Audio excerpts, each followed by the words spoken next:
எங்கள் அக்கா படிக்கிறாங்க, எங்கள் ஊரில் ஒரு அம்மா படிக்கிறாங்க, நானும் ஒரு முற்றோதலுக்கு போயிருந்தேன் அப்படின்னு ஒரு ஆரம்ப நிலையில் இருக்கின்ற மாணவர்களுக்கு பெரிய பெயரெல்லாம் சொன்னால் அதுவே ஒரு தடையாகி விடுமோ என்பதால் அருமையான எளிமையான பெயராக நாம் என்ன செய்கின்றோமோ அதை சொல்லுகின்றோம். ஸ்டிக் டு பேசிக்ஸ் என்று சொல்வார்கள். என்ன பண்றோம்? திருவாசகத்துக்கு பொருள் விளக்கம் கொடுக்கிறோம். ஆக அதையே இந்த வகுப்பின் பெயராக நாம் செலக்ட் செய்திருக்கிறோம். இந்த பெயரை முதலில் முன்மொழிந்தது என்னுடைய உடன்பிறவா சகோதரி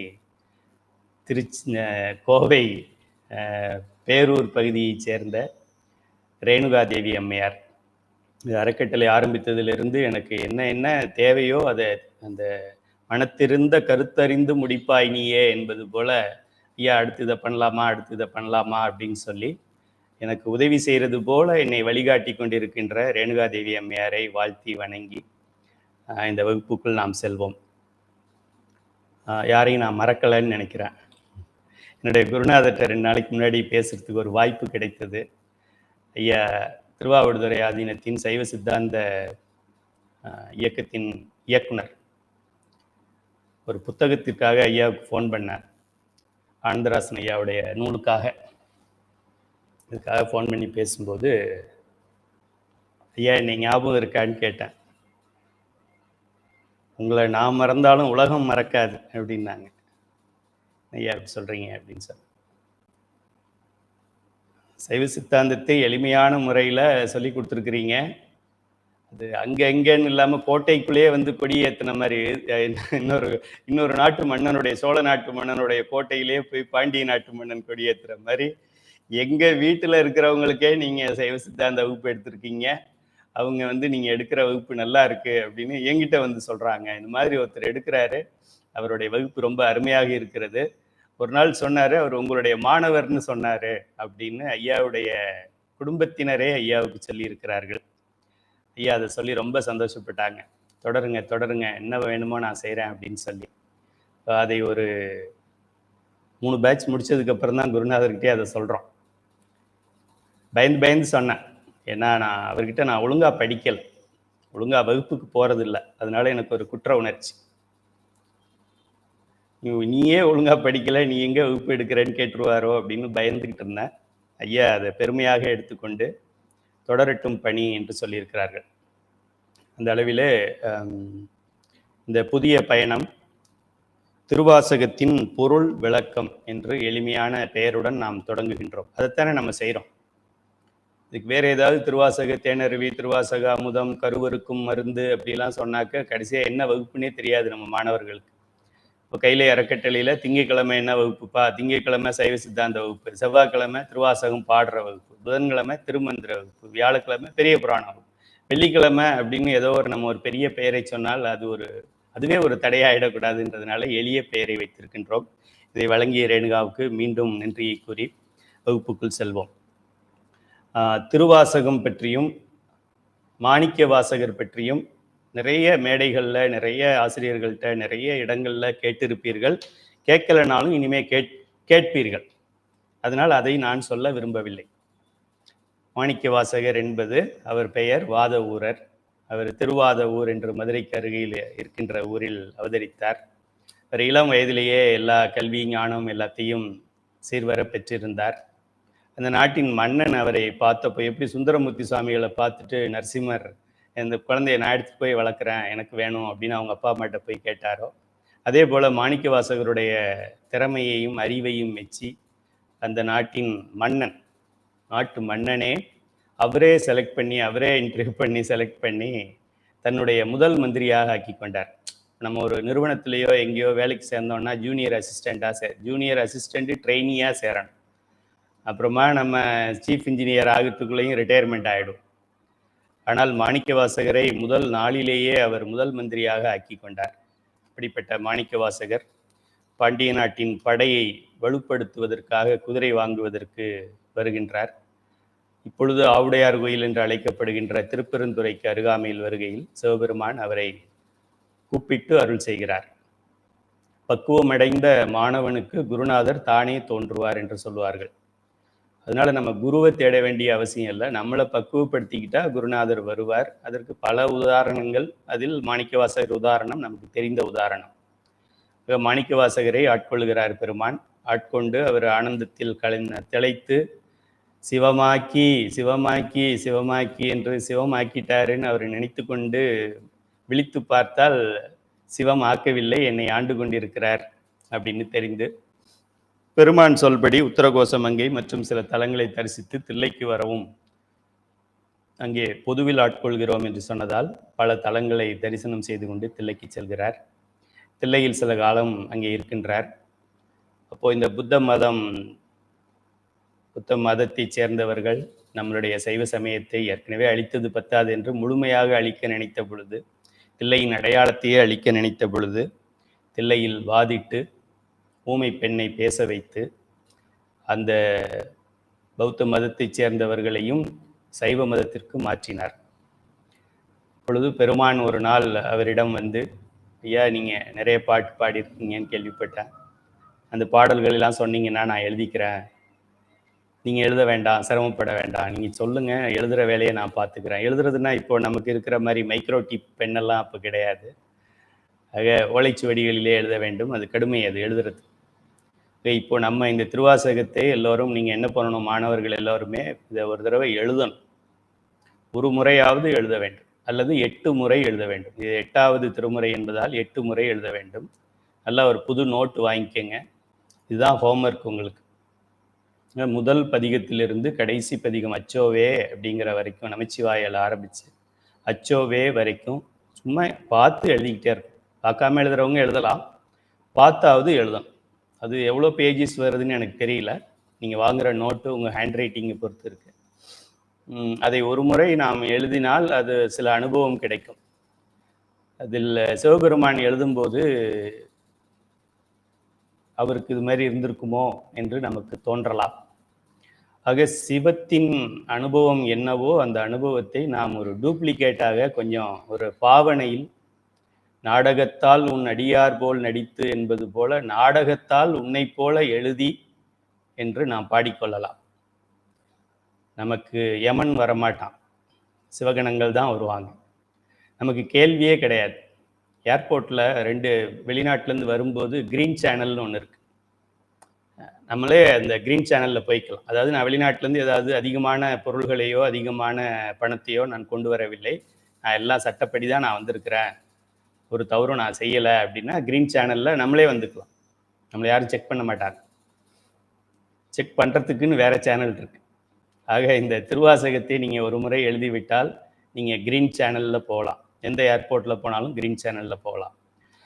வாய்ப்பு இருந்தால் 8 முறை எழுதி பார்க்கலாம். ஏன்னால் இது 8ஆம் திருமுறை என்பதால் 8 முறை நாம் எழுதி பார்க்கலாம். 12 திருமுறையையும் 12 முறை எழுதியவர்கள் இருக்கிறார்கள். எப்படி?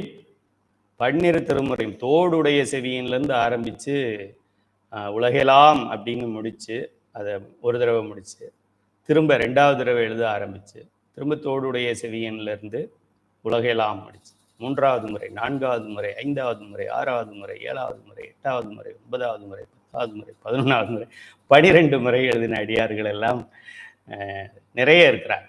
ஒருத்தர் இல்லை, நிறைய இருக்கிறாங்க. ஆக நம்ம இந்த சின்ன புத்தகம் தான் இது. இதுபோல் ஒரு நோட்டை வாங்கி நம்ம எழுத வேண்டும். எழுதினால் இறைவன் எழுதும்போது என்ன நினச்சி எழுதினாரு அப்படின்றத நம்ம ஓரளவு அனுபவிக்கலாம். இது ஒரு ஹோம்ஒர்க். இன்னும் பாடமே நடத்தலை, அதுக்குள்ளேயும் ஹோம்ஒர்க் கொடுத்தாச்சு. கையில் ஏற்க எதுவும் ப்ராப்ளம்.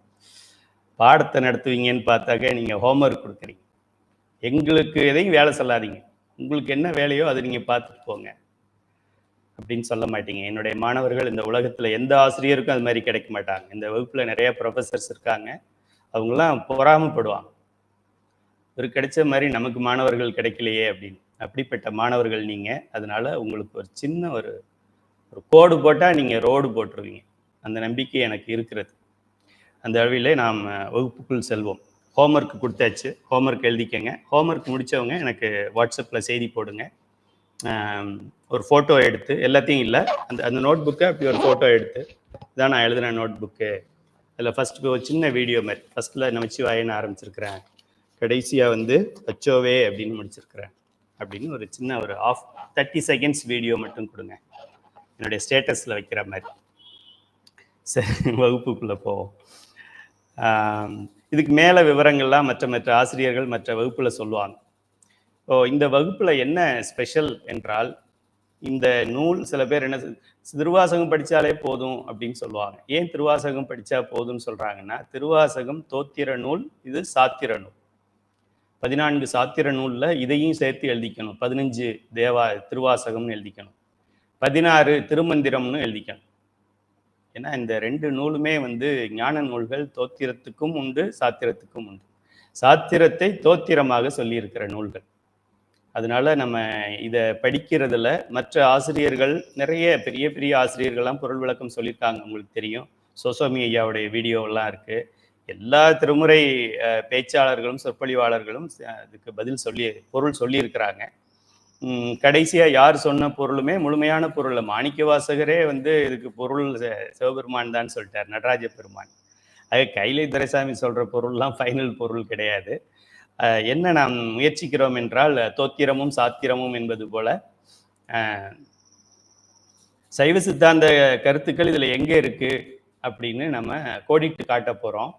அது கோடிட்டு காட்டும்போது தான் தெரியும் இதில் பாட்டு எங்கே இருக்குது, சைவ சித்தாந்தம் தானே இருக்குது அப்படின்னு சொல்லி நீங்களே சொல்கிற அளவுக்கு இருக்கும். அதுதான் இதில் ஒரு சிறப்பு. அது குறிப்பாக நம்ம இந்த முதல்ல ஆரம்பிக்க போகிற சிவபுராணம் முழுவதுமே சைவ சித்தாந்தம். எப்படி விநாயகர் அகவல் எப்படி சைவ சித்தாந்தமோ, சைவ சித்தாந்தமும் திருமந்திரமும் சேர்ந்தது விநாயகர் அகவல். அதுபோல் இந்த சிவபுராணம் முழுக்க முழுக்க சைவ சித்தாந்தம். பதி பசு பாசத்தை பற்றியே பேசுகின்றது. அந்த அளவிலே நாம் இது ஒரு தோத்திரமும் படிக்கிறோம், சாத்திரமும் படிக்கிறோம். சைவ சித்தாந்தம் படிக்காதவங்க, பிடிக்காதவங்க, படிக்க வாய்ப்பு இல்லாதவங்க அனைவரும் இந்த சொற்பொழிவை நீங்கள் தொடர்ந்து கேட்டால், இந்த வகுப்பை தொடர்ந்து கேட்டால், நீங்கள் சைவ சித்தாந்தமும் படிச்சிட்டதாக அர்த்தம். நீ குறைப்பட்டு கொள்ள வேண்டாம். நான் சைவ சித்தாந்தம்லாம் படிக்கலை, வெறும் திருவாசகம் தான் பாடிக்கிட்டு இருக்கேன்னு நினைக்க வேண்டாம். இந்த பொருள் விளக்கத்தை நீங்கள் கேட்டுக்கொண்டே வந்தால் சைவ சித்தாந்தத்தை பல முறை படித்து விட்டதாக அர்த்தம். அதனால கவலைப்படாதீங்க. இதுதான் நம்ம கையில அறக்கட்டளையில் ஒரு ஸ்பெஷல். ஒரே ஆசிரியர் சைவ சித்தாந்தமும் எடுப்பார், திருமுறைகளும் எடுப்பார். தொத்திரமும் உண்டு, சாத்திரமும் உண்டு. மற்ற இடத்துல அது மாதிரி கிடையாது. திருவாவடுதுறை ஆதீனத்தில் கூட திருமுறை பயிற்சி வகுப்பு வேற, அமைப்பாளர் வேற, ஆசிரியர் வேற, பட்டம் வேற, படிப்பு வேற, கிளாஸ் நடக்கிற இடம் கூட வேற. கையிலே அறக்கட்டளையில் தான் தோத்திரமும் சாத்திரமும் ஒன்றாகவே நடக்கிறது. சரி, முதல்ல எந்த ஒரு பணிக்கு செல்வதற்கு முன்னாடி அந்த பணியை நாம் வணங்கி செல்ல வேண்டும். முதல்ல மாணிக்கவாசக பெருமானை நாம் வணங்கிக் கொள்வோம். மாணிக்கவாசகர் வணக்கம் என்று திருவிளையாடல் புராணம் குறிச்சிக்கங்க. இந்த பாடலை நெட்டில் நீங்கள் டவுன்லோட் பண்ணி நோட்டில் ஃபஸ்ட்டு எழுதிக்கங்க. திருவிளையாடல் புராணத்தில் இந்த புத்தகம் வைத்திருக்கின்றவர்கள் இந்த புத்தகத்தில் இருக்குது. நம்மளுடைய திருமுறை திருவாசக பயிற்சி வகுப்பில் ரேணுகாமா எப்போதுமே இதை மறக்காமல் பாடுவாங்க. அவங்க தான் அதுக்கு அமைப்பாளர், பொறுப்பாளர். இந்த புத்தகத்திலே இந்த சிவபுராணத்துக்கு பக்கத்தில் இருக்குது. சிவபுராணம் இங்கே இருக்குது, இதுக்கு பக்கத்தில் இருக்குது. இந்த பாடலைத்தான் நான் பாடப் போகின்றேன். இதுக்கு அடுத்தது கீழே இருக்கிற ஒரு பாடல். இது ரெண்டுத்துக்கு மட்டும் பொருளை பார்த்துட்டு, ஏன்னா திருவாசகம் சிவபுராணத்துக்கு போகிறதுக்கு முன்னாடியே இது ரெண்டையும் ஆசிரியர்கள் கொடுத்துருக்குறாங்க. அதனால காரணம் இருக்குது.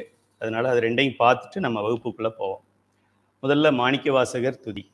மாணிக்கவாசகர் துதி. எழுதரு மறைகள் தேரா இறைவனை எல்லிற்கங்குள் பொழுதரு காலத்தென்றும் பூசனை விடாது செய்து தொழுத கை தலைமீதேற துளும்பு கண்ணீருன் மூழ்கி அழுதடி அடைந்த அன்பன் அடியவர் கடிமை செய்வான். இந்த பாடல்ல அந்த வார்த்தைகள் ஒரு செய்யுளுக்காக பிரிச்சிருக்குது. பொருள்படி நம்ம நடுவில் பிரிக்க வேண்டியது வரும். அதை நான் பிரித்து காமிக்கிறேன். இப்போ எழுதரு மறைகள் தேரா. இப்போ முதல்ல நீங்கள் ஒரு ஆதிசங்கரரை விட பெரிய அறிவாளி ஆயிடலாம். எந்த மதத்தினரும் உங்களை கை நீட்டி பேச முடியாது. உங்களுக்கு நேராக உட்கார்ந்து பேசக்கூடாது, நின்றுக்கிட்டு தான் பேசணும். ஃபர்ஸ்ட் கேள்வி கேளுங்க. மறைகள் மறைகள் மறைகள் 4 மறைகள், ரிக்கு வேதம், யஜுர் வேதம், சாம வேதம், அதர்வண வேதம் யாரா எழுதுனதுன்னு கேளுங்க. நான் திருவாசகத்தை பேசிக்கிட்டு இருக்கேன், ஒரு வாசகத்தை பேசுறேன், நீ எதையோ பேசுற. இதை யார் எழுதினார்னு நான் சொல்றேன். யார் பாடினார், யார் சொல்ல, யார் எழுதினார், எங்க எழுதினார், எப்ப எழுதினார், எந்த நாள், நட்சத்திரம் கூட சொல்றோம். நட்சத்திரம் சொல்ல முடியும். இது என்று எழுதப்பட்டது என்று வேறு எந்த மதத்திலும் யாரும் சொல்ல முடியாது. New Bible, new testament Bible wrong அப்படின்னு ஓல்டு டெஸ்டமெண்ட்காரவங்க கோர்ட்ல கேஸ் போட்டிருக்காங்க. ஓல்டு டெஸ்டமெண்ட் யூஸ்லெஸ் ஃபுல் அப்படின்னு சொல்லி நியூ டெஸ்டமெண்ட்காரவங்க கேஸ் போட்டிருக்காங்க. நமக்கு அந்த ப்ராப்ளம் கிடையாது. அதனால தான் நம்ம சைவன் என்று சொல்லடா தலை நிமிர்ந்து நில்லடான்னு சொல்றோம். ஆக இந்த மறைகள் எழுதரு மறைகள், அது எழுதப்படாத மறைகள், யாரும் எழுதல. எழுதப்படாத மறைகள், மறைகள் தேராது, இவன் தேர மாட்டான் அப்படின்னு சொல்றேன். அது போல இந்த எழுதரு மறைகள் இருக்கே, இந்த மறைகள் என்னதான் பாடினாலும் ரிக்கு யஜுரு ஜாமம் அதர்வனம் என்னத்தை பாடினாலும் அந்த மறைகள் தேராது, சிவபெருமானை முழுமையாக சொல்லி முடிக்க முடியாது. அப்படின்னா பாருங்க நம்ம தலைவர் யாருன்னு பாருங்க, எந்த கட்சியில நம்ம சேர்ந்திருக்கோம்னு பாருங்க.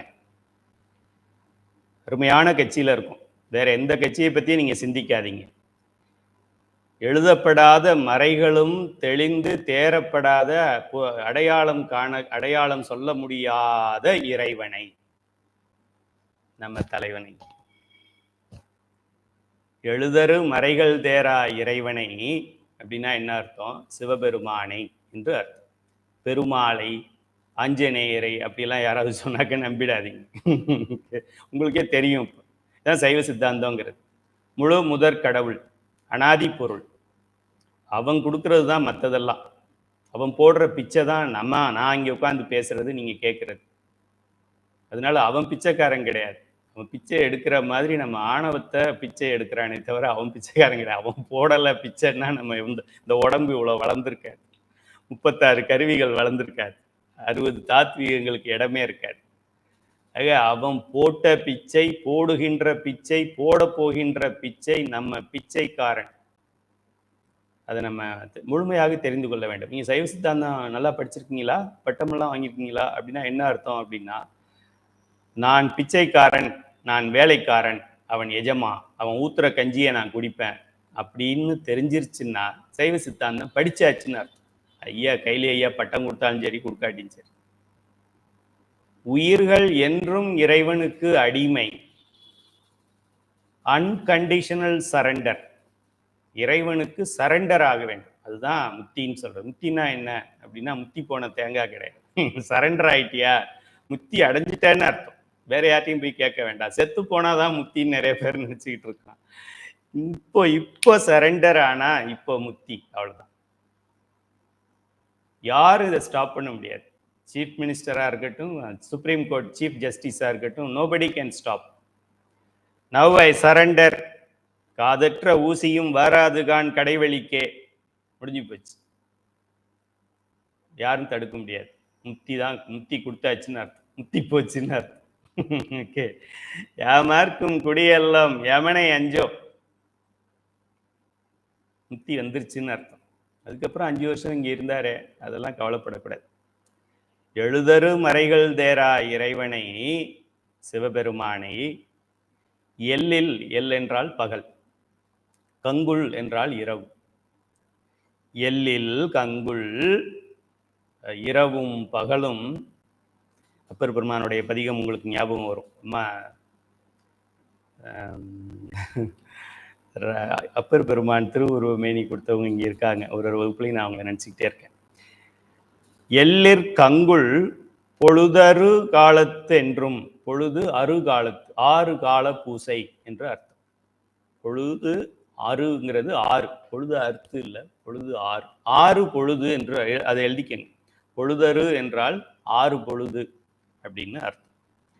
பகலும் இரவும் சேர்ந்த இந்த 24 மணி நேரத்தில் 6 காலத்தில், இந்த காலத்துல இந்த நேரத்துல இன்னென்ன மாதிரி பூசை செய்ய வேண்டும் என்று நமக்கு கொடுத்துருக்குறாங்க. நம்ம அதெல்லாம் எங்க படிச்சோம்? இன்னும் மங்கையர் மலர்லையும் ஆனந்த விகடன்லையுமே இருக்கும். பொழுதரு காலத்து என்றும்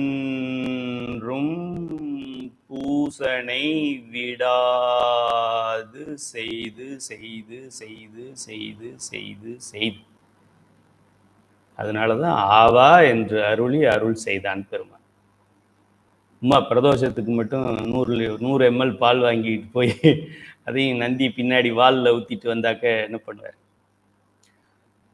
எல்லிற்கங்குள் பொழுதரு, அதுக்கு வேற ஒரு மீனிங் இருக்கு. இன்னும் கொஞ்சம் உயர்ந்த நிலை மாணவருக்கு இந்த 3 வார்த்தையும் கம்பைன் பண்ணி வேற ஒரு இது இருக்கு. எல்லிற்கங்குள் பொழுதருன்னா அது எப்போ, அதாவது பகல் இரவு என்று பாராமல் அப்படின்னு சொல்லலாம். பொழுது அருகாலத்து என்றால் 6 காலத்து பூசை, 6 காலத்து பூசை செய்யணும்னு சொல்லி அறநிலையத்துறையில இந்த கோயிலுக்கு பண்ணணும்னு இருக்கு. பண்ண மாட்டாங்க. ஒரு காலத்துக்கு இருக்கிற மஞ்சள் பொடியை வச்சே 6 காலத்துக்கும் பண்ணிடுவாங்க. கணக்கு எழுதும்போது 600 ml 600 கிராம்னு எழுதுவாங்க, பண்றது 100 கிராம் தான் பண்ணுவாங்க. பொழுதரு காலத்து என்றும் பூசனை விடாது செய்து. நம்மால் ஒருத்தர் பூசனை செய்யடான்னா அதெல்லாம் பண்ண வேண்டாம், நம்ம குதிரை வாங்க போனா போறோம். மாணிக்க வாசகர் என்ன பூசணையா பண்ணாரு? ஒரு பாட்டு குதிரை வாங்க போனார். அது போல நானும் கோழி வாங்க போறேன், என்னை கூப்பிட்டு ஆட்கொள்வான். அப்படி இல்லை சாமி, அவர் என்ன பண்ணாருன்னு இங்க பார்த்து தெரிஞ்சுக்க. பொழுதரு காலத்து என்றும் பூசனை விடாது செய்து சரியை கிரியை யோகம் ஞானம். ஞானத்தில் சரியை, ஞானத்தில் கிரியை, ஞானத்தில் யோகம், ஞானத்தில் ஞானம், அது எல்லாமே இந்த லைன்ல இருக்கு. தொழுத கை தலை மீது ஏற, சிவபெருமானை கும்பிடும் போது இப்படி கும்பிடும். அடுத்த பாடல்ல வரப்போகுது. ஒண்ணு இங்கே இதய தாமரைகள், இந்த விரல் இதயத்தை நமக்கு தொடரும், ஞாபகப்படுத்தும். பெருமானுடைய திருவடியை தொட்டுக்கிட்டு சும்மா கோயிலில் போய் நடராஜர் சிலைக்கு கீழே தலையை விட்டுக்கிட்டு இருக்கக்கூடாது. திருவடி நிழல் திருவடி நிழல் அங்கே விட்டுக்கிட்டு இருக்கக்கூடாது. இங்கே அவங்க திருவடியே நம்ம கையால தொடலாம். விசேடதிக்கு வாங்கினவர்களுக்கு தெரியும். இந்த தாமரை, இதய தாமரை ஒரு இடம், அதுக்கு தான் இங்கே. அடுத்ததாக இங்கே ஒரு இடம், அவன் ஆடுகின்ற இடம். அந்த திருவடியை தொடர்றதுக்கு தான் நம்ம சிவனுக்கு மட்டும் இப்படி கும்பிடணும், வேற எந்த சாமிக்கும் இப்படி கும்பிடக்கூடாது. ஏன்னா இங்க ஆடுறவன் அவன் தானே, அவனை கும்பிடுறதுக்கு இப்படித்தான் பிடிக்கணும். அவனை போயிட்டு இப்படி பிடிக்கக்கூடாது. இது என்ன அப்படின்னாக்க, அது யார் இப்படி கும்பிடுவான்னு தெரியும். ஏப்ரல் 19ஆம் தேதி வரைக்கும் உங்க வீட்டுக்கு சுத்தி வேன்ல வருவான், கார்ல வேன்ல பஸ்லன்னு கலர் கலரா வந்திருப்பான். அவன்லாம் அவன் இப்படியும் கும்பிட மாட்டான், இப்படியும் கும்பிட மாட்டான். நம்ம இப்படி கும்பிடணும். தொழுத கை தலை மீது ஏற துளும்பு கண்ணீருன் மூழ்கி. கண்ணீர் அப்படியே என்ன சொல்றது, ததும்பி. துளும்பு என்றால் தழும்பு, என்ன குடம் தழும்புதுன்னு சொல்றான்ல, தளம்புதுன்னு சொல்றான்ல, அது போல கண்ணில் அப்படியே ததும்பி வடியணுமா, கொட்டிக்கிட்டே இருக்கணுமா திருநீர். துதும்பி கண்ணீருள் மூழ்கி, அந்த கண்ணீர்லயே நம்ம நனைஞ்சிடும், அது உள்ள மூழ்கி. அழுதடி அடைந்த அன்பன், அப்படி போட்டிருக்கிறாங்க. அழுது அடி அடைந்தன்னு பிரிச்சு படிக்கணும். அழுது அடி அடைந்த, எந்த அடியை அடைஞ்சாரு? இந்த அடியா? திருவடி. 2 அடி இருக்கு, ஒன்று திருவடி இருக்கு, இல்லைன்னா தெருவடி இருக்கு. அழுது அடியடைந்த அன்பன், அன்பனுக்கு அடிமை இல்லை, அன்பனின் அடியவர்க்கு அடிமை செய்வோம். சொல்றவர் யாரு? திருவிளையாடல் புராணம். தில்லைவாழ் அந்தனர்தம் அடியார்க்கும் அடியேன், திருநீலகண்டத்து குயவனார்க்கு அடியேன். பல நாயன்மார்களை சொல்லும்போது அடியார்க்கும் அடியேன், அடியார்க்கும் அடியேன், அடியார்க்கும் அடியேன் கொடிக்கம்பத்தில் ஒரு முறையும் விழுந்து கும்பிட்டுருக்கார் சாமி சுந்தரமுத்து சாமிகள். அதே சொல்லாட்சி இங்க இருக்கு பாருங்க, அடியவர்க்கு அடிமை செய்வோம். அடியார்க்கும் அடியேன் அப்படின்னு திருத்தொண்ட தொகையில எங்கெங்க வருதோ அதான் இது, அடியவர்க்கு அடிமை செய்வோம். ஆக நம்ம மாணிக்க வாசகருக்கு போய் நம்ம பணி செய்ய வேண்டியதில்லை.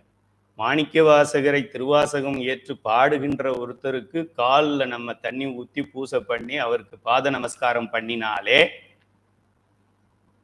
சிவபெருமான் நம்மை ஆவா என்று அருள்வான். அதனால இப்ப யாரை கும்பிடணும் அப்படிங்கிறதுல நீங்க தெளிவா இருந்துக்கங்க. அவருடைய அடியவர்க்கு அடிமை செய்வோம், இதுதான் மாணிக்க வாசகருடைய துதி திருவிளையாடல் புராணத்துல. அடுத்தது இது திருவாசகத்தின் பெருமையை சொல்லுகின்ற அடுத்த பாடல். அந்த பாடல் என்ன சொல்லுது? தொல்லை. தொல்லைன்னா என்ன? தொல்லப்பா. சில பேர் என்னங்க எப்போ அந்த திருவாசகம் முற்றுதல் போனாலும் முதல்ல இந்த சிவபுராணம் பாடத்துக்கு முன்னாடி எல்லாருமே அந்த வேறெல்லாம் என்ன பண்றாரு, அமைப்பாளர் அந்த ஐயா ஓதுவார் ஐயாவெல்லாம், தொல்லை இரும்பிறவி சூழும் தலை நீக்கி அல்லலரு தோணந்தமாக்கி இதெல்லாம் முழுவான இருக்கும் வாதவூர் எங்கோ திருவாசகம் என்னும் தேன். ஆரம்பமே தொல்லையா இருக்கு, இன்னும் 51 பாட்டு எப்படி போய் சேரப்போகுது? தொல்லை. தொல் என்றால் பழைய, தொல்காப்பியம், தொல்காப்பியர், தொல்பொருள் துறை. தொல்லை என்றால் காலத்தில் ரொம்ப கடந்த காலம். சைவ சித்தாந்த மாணவர்களுக்கு இந்த வார்த்தைக்கு அர்த்தம் தெரியும். அனாதி என்று பெயர். சைவ சித்தாந்தம் தெரியலைன்னா தொல்லைன்னா தொல்லை, பெரிய தொல்லைப்பா அது. அதுக்கு யாராவது ஒரு அரகுர ஆசிரியர் பொருள் விளக்கம் கொடுத்துருவாரு. இதை படிச்சா நம்ம தொல்லையெல்லாம் போயிடும் அப்படி சொல்லுவார். தொல்லை இரும் பிறவி, பிறவியே தொல்லை தானே, அப்புறம் பிறவியில ஒரு தொல்லை போறது என்ன இருக்கு? தொல்லை இரும் பிறவி, தொல்லைன்னா தொன்மை வாய்ந்த பழமையான அனாதி என்று பொருள். இரும் பிறவி, ரொம்ப காலமா அந்த அந்த அனாதியிலிருந்தே நம்ம இந்த பிறவி செயின்ல சுத்திக்கிட்டே இருக்கோம் இல்லையா, புல்லாகி பூடாய் புழுவாய் மரமாகி, அதுதான் இந்த தொல்லை இரும் பிறவி. சூழும் தலை நீக்கி, இந்த தலை என்பது ஆணவ மலம். சைவ சித்தாந்தம் படிக்கணும், இன்னும் திருவாசகத்துக்கே போகலை. திருவாசகத்துக்கு போறதுக்கு பாடல்லையே சைவ சித்தாந்தம் தான். தொல்லை அனாதி, இரும் பிறவி தனு கரண புவன போகங்களை இறைவன் அருளுகின்றான். 36 தத்துவங்கள் 60 தாத்வீகங்களை கொடுக்கிறான். கண்மத்தை சேர்க்கிறான். கண்மத்தை சேர்க்கிறதுனால பிறவி தொடர்ந்துகிட்டே வந்துகிட்டு இருக்கு. மாயையை கொடுக்கின்றான் விளக்காக. அது எல்லாமே இதுல என்ன இருக்கு? இதுல மலங்கள் 3 வகைப்படும். அவை ஆணவம், கண்மம், மாயை அப்படிங்கிறது முதல் லைன்லயே இருக்கு. சூழும் தலை நீக்கி, இந்த அறியாமையை நீக்குவதற்காக, இந்த இடரை, இந்த பிறவி இடர், தலை என்பதற்கு அறியாமை என்று பொருள், ஒரு இடர்னு தடைன்னு வச்சுக்கலாம். மாணவ மலத்துக்கு படிக்கும்போது தடை என்று ஒரு குணம் படிச்சிருக்கோம். இறைவனை அடைய விடாமல் தடுப்பதால் இதற்கு தடை என்றும் பெயர் அப்படி சொல்றோம் இல்லையா. தடை, தலை எல்லாமே ஒரே குணாதிசயங்களை கொண்டது. அப்படிப்பட்ட இந்த தலையை நீக்கி, யாராவது ஒருவன் இதை நீக்க முடியும் என்றால் சிவபெருமானாக மட்டும்தான் இருக்க முடியும். இல்லைன்னா அவனுடைய அருளாளர்களாகிய இந்த 4 பெருமக்கள், 27 பெருமக்களாக இருக்கலாம். வேற எந்த சாமி நீங்க கும்பிடுறீங்களே, காடு எனக்கு ஒரு 108 ஆடு கொடு, 9 கோழி கொடு, அந்த சாமியால ஒரு காலம் உங்களுடைய பிறவியா இருக்க முடியாது. உங்களுடைய உங்க வினைகளை கூட்டும். ஒரு சாமி எனக்கு கோழி வெட்டு ஆடு வெட்டுன்னு சொல்லுதுன்னா அது சாமியாது. கொலகாரனுக்கும் குடிகாரனுக்கும் நம்ம கும்பிடுற சாமிக்கு என்ன வித்தியாசம்? அவன் ஆடை வெட்டுவான், கோழியை வெட்டுவான், மாட்டை வெட்டுவான், ஆளையே வெட்டுவான் அசந்தாக்க. ஒரு அரைப்பவனுக்கு செயின் போட்டிருந்தா கழுத்தை வெட்டிடும், கையில மோதிரம் இருந்தா கையை வெட்டிடுவோம். அவனுக்கும் இந்த ஆடு வெட்டுன்னு சொல்லுதான் ஒரு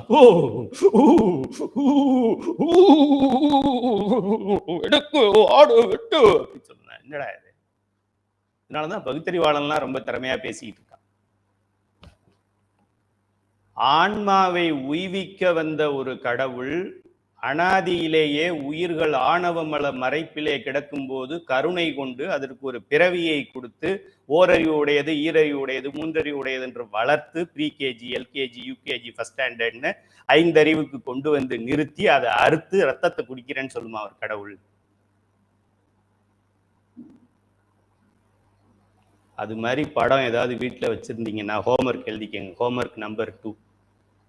அந்த சாமி படத்தெல்லாம் எடுத்து ஒரு மூட்டையில கட்டி, ரொம்ப ஆழமான கடல், ஆழமான கிணறு, ஆழமான குளம், உங்க ஊர் குளத்துல போடாதீங்க, எங்க தண்ணி இருக்காது, இல்லைன்னா அடுத்த மாசத்துல இருந்து இருக்காது. ரொம்ப ஆழமா, யாரு கண்ணுக்கும் அது தெரியக்கூடாது. கீழடி ஆராய்ச்சி பண்றாங்களே, அப்படி ஆராய்ச்சி பண்ணதான் தெரியணும். அந்த குளத்துல கொண்டு போய் போட வேண்டும். இல்லை என்றால் சிவத்தை அடைய அடைய அடைய அடைய முடியாது. சிவத்தை அடைவதற்கு 4 வழி. சிவபெருமானை பற்றி தெரிய வேண்டும், சிவபெருமானுக்கு அடிமையாக வேண்டும், சிவபெருமானுக்கு மட்டுமே அடிமையாக வேண்டும். சாயுச்சியம், சத்தியம். நான் சொல்லலை, திருமூலர். வேற வழி கிடையாது. இன்னும் திரும்ப அந்த காத்தாயி, கருப்பாயி, கோழி கேட்கறது, குஞ்சு கேட்கறது. ஏன் உங்க வீட்டு பூனை யாருன்னு சொல்ல வேண்டியதானே அந்த சாமி. பூனை டேஸ்டா இருக்காது. 108 நாய் வேணும் எனக்கு அப்படின்னு சொல்ல மாட்டேங்குது. ஏன்? நாய் டேஸ்டா இருக்காது. நமக்கு எது டேஸ்டா இருக்குதோ அதை அந்த சாமி ஆடி கேட்குது. எவ்வளோ ஒரு கேவல நிலையில் இருக்கிறோம் பாருங்க. கேவலத்துல இருந்து சகலம் ஆயிட்டோம் சொல்றோமே தவிர சகலத்தில் கேவலம் இது. அது கேவலத்தில் சகலமே பரவாயில்ல போல் இருக்கு. சகலத்துல கேவலமா, அதாவது 6 அறிவு இருந்தும் 5 அறிவு மிருகமாக வாழ்வதை விட 5 அறிவு மிருகமாக சாத்வீகமாக இருக்கிற மிருகங்கள்லாம் இருக்கு. வெறும் புல்ல சாப்பிட்ற மிருகமெல்லாம் இருக்கு. அப்படி ஒரு பிறவி நமக்கு கிடைச்சா பரவாயில்ல. இப்படிப்பட்ட இந்த தொல்லை இரும் பிறவியை சூழுகின்ற தலையை நீக்கி அந்த பிறவியை அல்லல் அறுத்து அல்லல் அரும். அல்லல்னா துன்பம். துன்பத்தை அறுக்கக்கூடியது யாரு? குருநாதர் தான் அறுக்க முடியும். சைவ சித்தாந்த மாணவர்களுக்கு தெரியும். இது நம்ம சஞ்சித வினை என்று சொல்லுவோம். பழைய பிறவிகளில் நாம் சேர்த்து வைக்கின்ற வினை, இரு வினை. அது ஒன்று நல்வினை, இன்னொன்று தீவினை. நல்வினை இன்பமாக வரும், தீவினை துன்பமாக வரும். இப்போ அல்லலை அறுத்து யார் அறுக்க முடியும்? யார் அறுக்க முடியும்? சிவபெருமானும் பார்வதியும் தான் பண்ண முடியும். குருநாதர் மூலமா பண்ண முடியும். அல்லலை அறுத்து ஆனந்தமாக்கியதே. ஆணவ மலத்திலிருந்து நீக்கி நமச்சிவாய என்பதில் முதல்ல மறைப்பு சக்தியாக, திரோதான சக்தியாக செயல்படுகின்ற தாய் அந்த அல்லலை அறுத்து இந்த உயிருக்கு கொஞ்சம் விளக்கம் தெளிஞ்ச உடனே, இருவினை ஒப்பு அப்படின்னு வந்துட்ட உடனே, மலபரிபாகம்னு உடனே ஆனந்தம் ஆக்கியதே. சச்சிதானந்தத்துக்கு கூட்டிட்டு போயிடுறாங்க. மந்ததரம், மந்தம், தீவிரம், தீவிரதரம் என்ற 4 நிலைகள்ல அல்லலை அறுத்துட்டாக்க, அதாவது இருவினை ஒப்பு மலபரிபாகம் ஆயிடுச்சுன்னாக்க சக்தி நிவாதம் நடக்கும். சைவ சித்தாந்தம் படிக்காம இப்ப எப்படி இதெல்லாம் நம்ம படிக்கிறது? தொல்லை இரும்பிறவி வேகமா பாடுங்கக்கா, உங்களுக்கு மட்டும்தான் தெரியும் அந்த பாட்டு. நான் நமச்சிவாயத்திலிருந்து ஆரம்பிக்கிறேன், நீங்க வேணா அந்த பாட்டு பாடுங்க. என்ன முன்னாடி ஒரு பாட்டு பாடுவீங்களே சின்னதா, 4 வரி பாட்டு, அதை பாடுங்கக்கா. இந்த பெரிய அக்காவுக்கு தான் அது பாட தெரியும். தொல்லை இருமா, அந்த தொல்லை தான், அதை முதல்ல நீங்க பாடுங்க. வாய்க்குள்ளே நுழைய மாட்டேங்குது. தொல்லை இரும்பிறவி சூழும் தலை நீக்கி அல்லலர்த்து ஆனந்தமாக்கியது இல்லை மருவான் நெறியடிக்கும் அது ஒரு எங்கணும். அது இன்னொரு அக்கா ராகமா பாடுவாங்க. என்னத்தை பாடி என்ன பண்றது? தொல்லையிலிருந்து தொல்லையிலேயே இருக்கும் அப்படிங்கிறது நமக்கு தெரிய வேண்டும். தொல்லை இரும்பிறவி என்று சொல்ல வேண்டும், பிறவி என்று தெரிய வேண்டும், இது தலை என்று தெரிய வேண்டும், அந்த தலையை நீக்க வேண்டும் என்று தெரிய வேண்டும். அதை நீக்குவதற்கு வல்லமை உடைய ஒருத்தன் பிறவி இல்லாதவன் தான் பண்ண முடியும். மலத்தை நீக்கக்கூடியவன் யார் பண்ண முடியும்? மலத்தால பாதிக்கப்படாதவன் தான் பண்ண முடியும். இப்போ கொரோனா வியாதியில இருக்கிறவனுக்கு இன்னொரு கொரோனா பேஷண்ட் எப்படி அவனுக்கு ட்ரீட்மெண்ட் கொடுக்க முடியும்? ஒரு குடிகாரனை குடிக்காதாரான்னு சொல்றது இன்னொரு குடிகாரன் எப்படி சொல்ல முடியும்? 2 பேரும் குடிச்சிட்டானுங்கன்னா இங்கிலீஷ்ல தான் பேசிட்டு இருப்பானு. ஹாய் மச்சி, ஹவ் ஆர் யூ அப்படி சொல்லுவோம். உள்ள போதை ஆயிடுச்சுன்னா எவன் சொல்ல முடியும்? குடிக்காதவன் தான் குடிக்காதன்னு சொல்ல முடியும். அதுபோல யாரு தலையை நீக்க முடியும்? யாரு பிறவியை நீக்க முடியும்? யாரு ஆனந்தத்தை கொடுக்க முடியும்? ஆனந்தம் எவன்கிட்ட இருக்கோ அவன் தான் கொடுக்க முடியும். பிறவியை எவன் நீக்க முடியும்? எவனுக்கு பிறவி இல்லையோ அவன் தான் பிறவி. இதெல்லாம் எல்கேஜி, யூகேஜி, ஃபர்ஸ்ட் ஸ்டாண்டர்ட் பிள்ளைங்களுக்கே தெரியும். நமக்கு முடி கொட்டியும் தெரிய மாட்டேங்குது. வெள்ளையாயிடுச்சு முடி, எத்தனை கருப்பு அடிச்சாலும் திரும்ப வெள்ளையாகுது, இன்னும் தெரிய மாட்டேங்குது. பிறவியை எவனால அறுக்க முடியும்? பிறவி இல்லாதவனால் தான் அறுக்க முடியும். இது என்ன பெரிய இன்டர்நேஷனல் கொஸ்டினா இருக்கு. a+b whole square = a² + b² + 2ab. அப்படியா? பிறவி யாருக்குன்னா பிறவி இல்லாதவன் தான் இருக்க முடியும். செருப்பு யாரு தைப்பான்? செருப்பு தைக்கிறவன் தான் செருப்பு தைப்பான். எலக்ட்ரிக்கல் ஃபிட்டிங் யார் போடுவான்? எலக்ட்ரீஷியன் தான் போடுவான். வீடு எவன் கட்டுவான்? கொத்தனார் தான் கட்டுவான். பிறவி எவன் இருக்க முடியும்? பிறவி இல்லாதவன் தான் இருக்க முடியும். பிறவி இல்லாதவன் ஏவன்? சிவபெருமான். அவனுக்கே அடிமை ஆயிட்டியா நீ? இல்லை இல்லை. இன்னொரு சாமிக்கு திங்கக்கிழமை ஒரு சாமி, செவ்வாய்க்கிழமை ஒரு சாமி, புதன்கிழமை ஒரு சாமி, வியாழக்கிழமை ஒரு சாமி, ஆடி மாதம் ஒரு சாமி, ஆடி வெள்ளி, ஆடி மாதத்தில் வெள்ளிச்சாமி, ஆவணி ஞாயிற்றுக்கிழமை, ஆவணி மாதத்தில் ஞாயிற்றுக்கிழமை சாமி, புரட்டாசி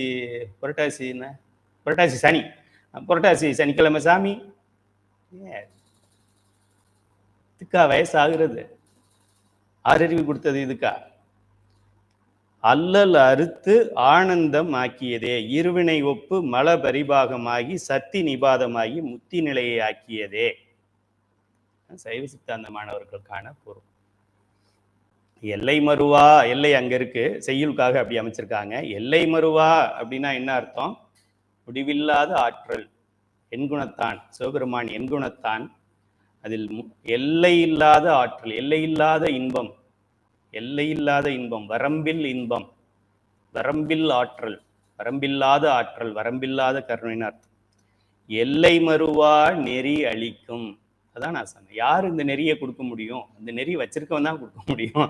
நான் ஒருத்தனுக்கு ஒரு பிச்சைக்காரனுக்கு எவ்வளோ நான் போட முடியுமா முடியாதா? அவனை விட என்கிட்ட கொஞ்சம் அதிகமாக பணம் இருந்தால் தான் நான் அவன் தட்டில் பணம் போட முடியும். நானே அவனை விட பிச்சைக்காரனாக இருந்தாக்கா அவன் எல்லாம் எடுத்துட்டு வந்த பின்னாடி நான் சாயங்காலம் அவன்கிட்ட போய் நிற்கணும். அது நான் யாரு?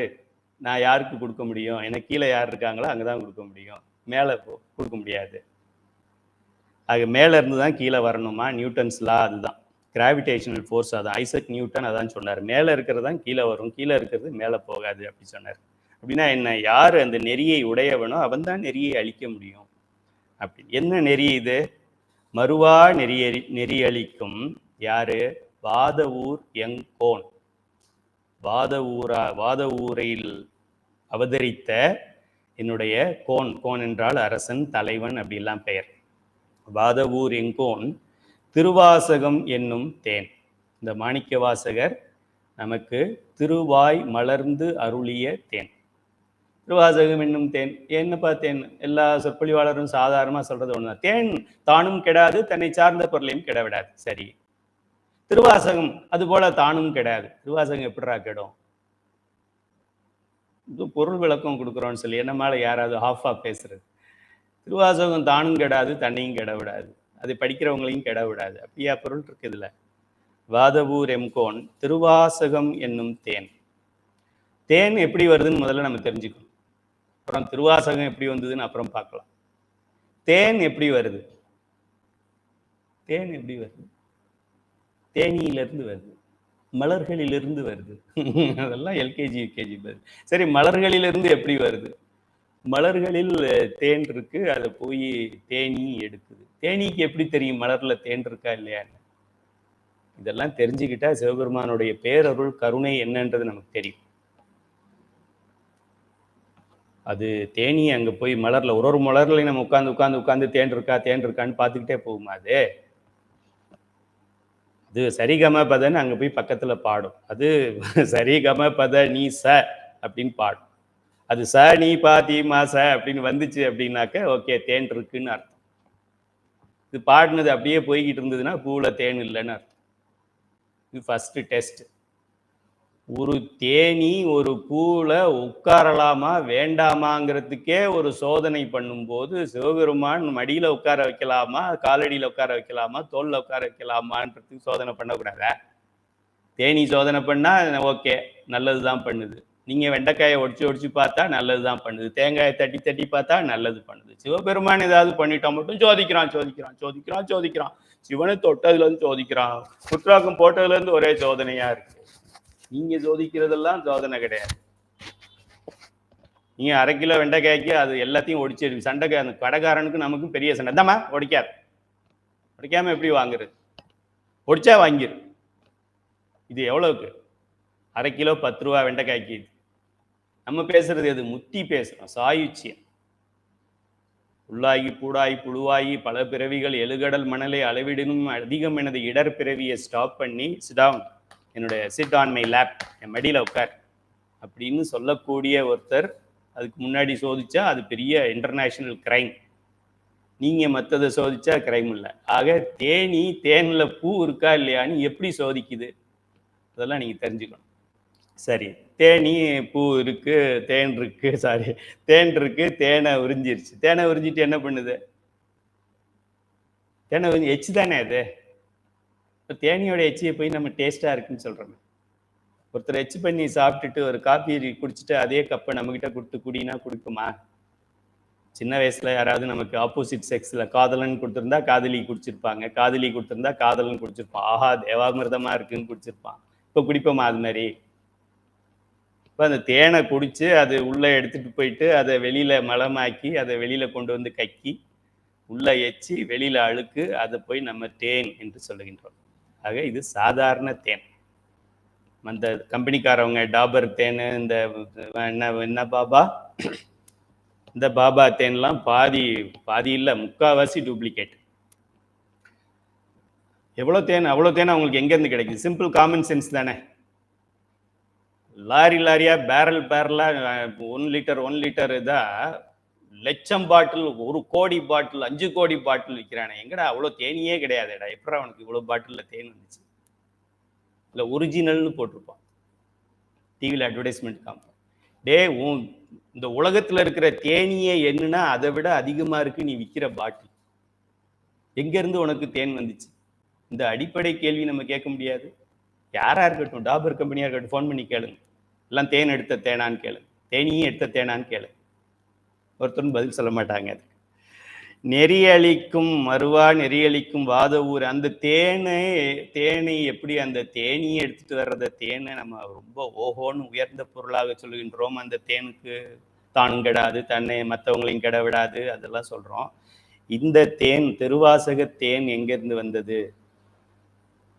மாணிக்க வாசகர் உமிழ்ந்து வந்தது. இப்போ மாணிக்க வாசகர் தான் தேனி நமக்கு.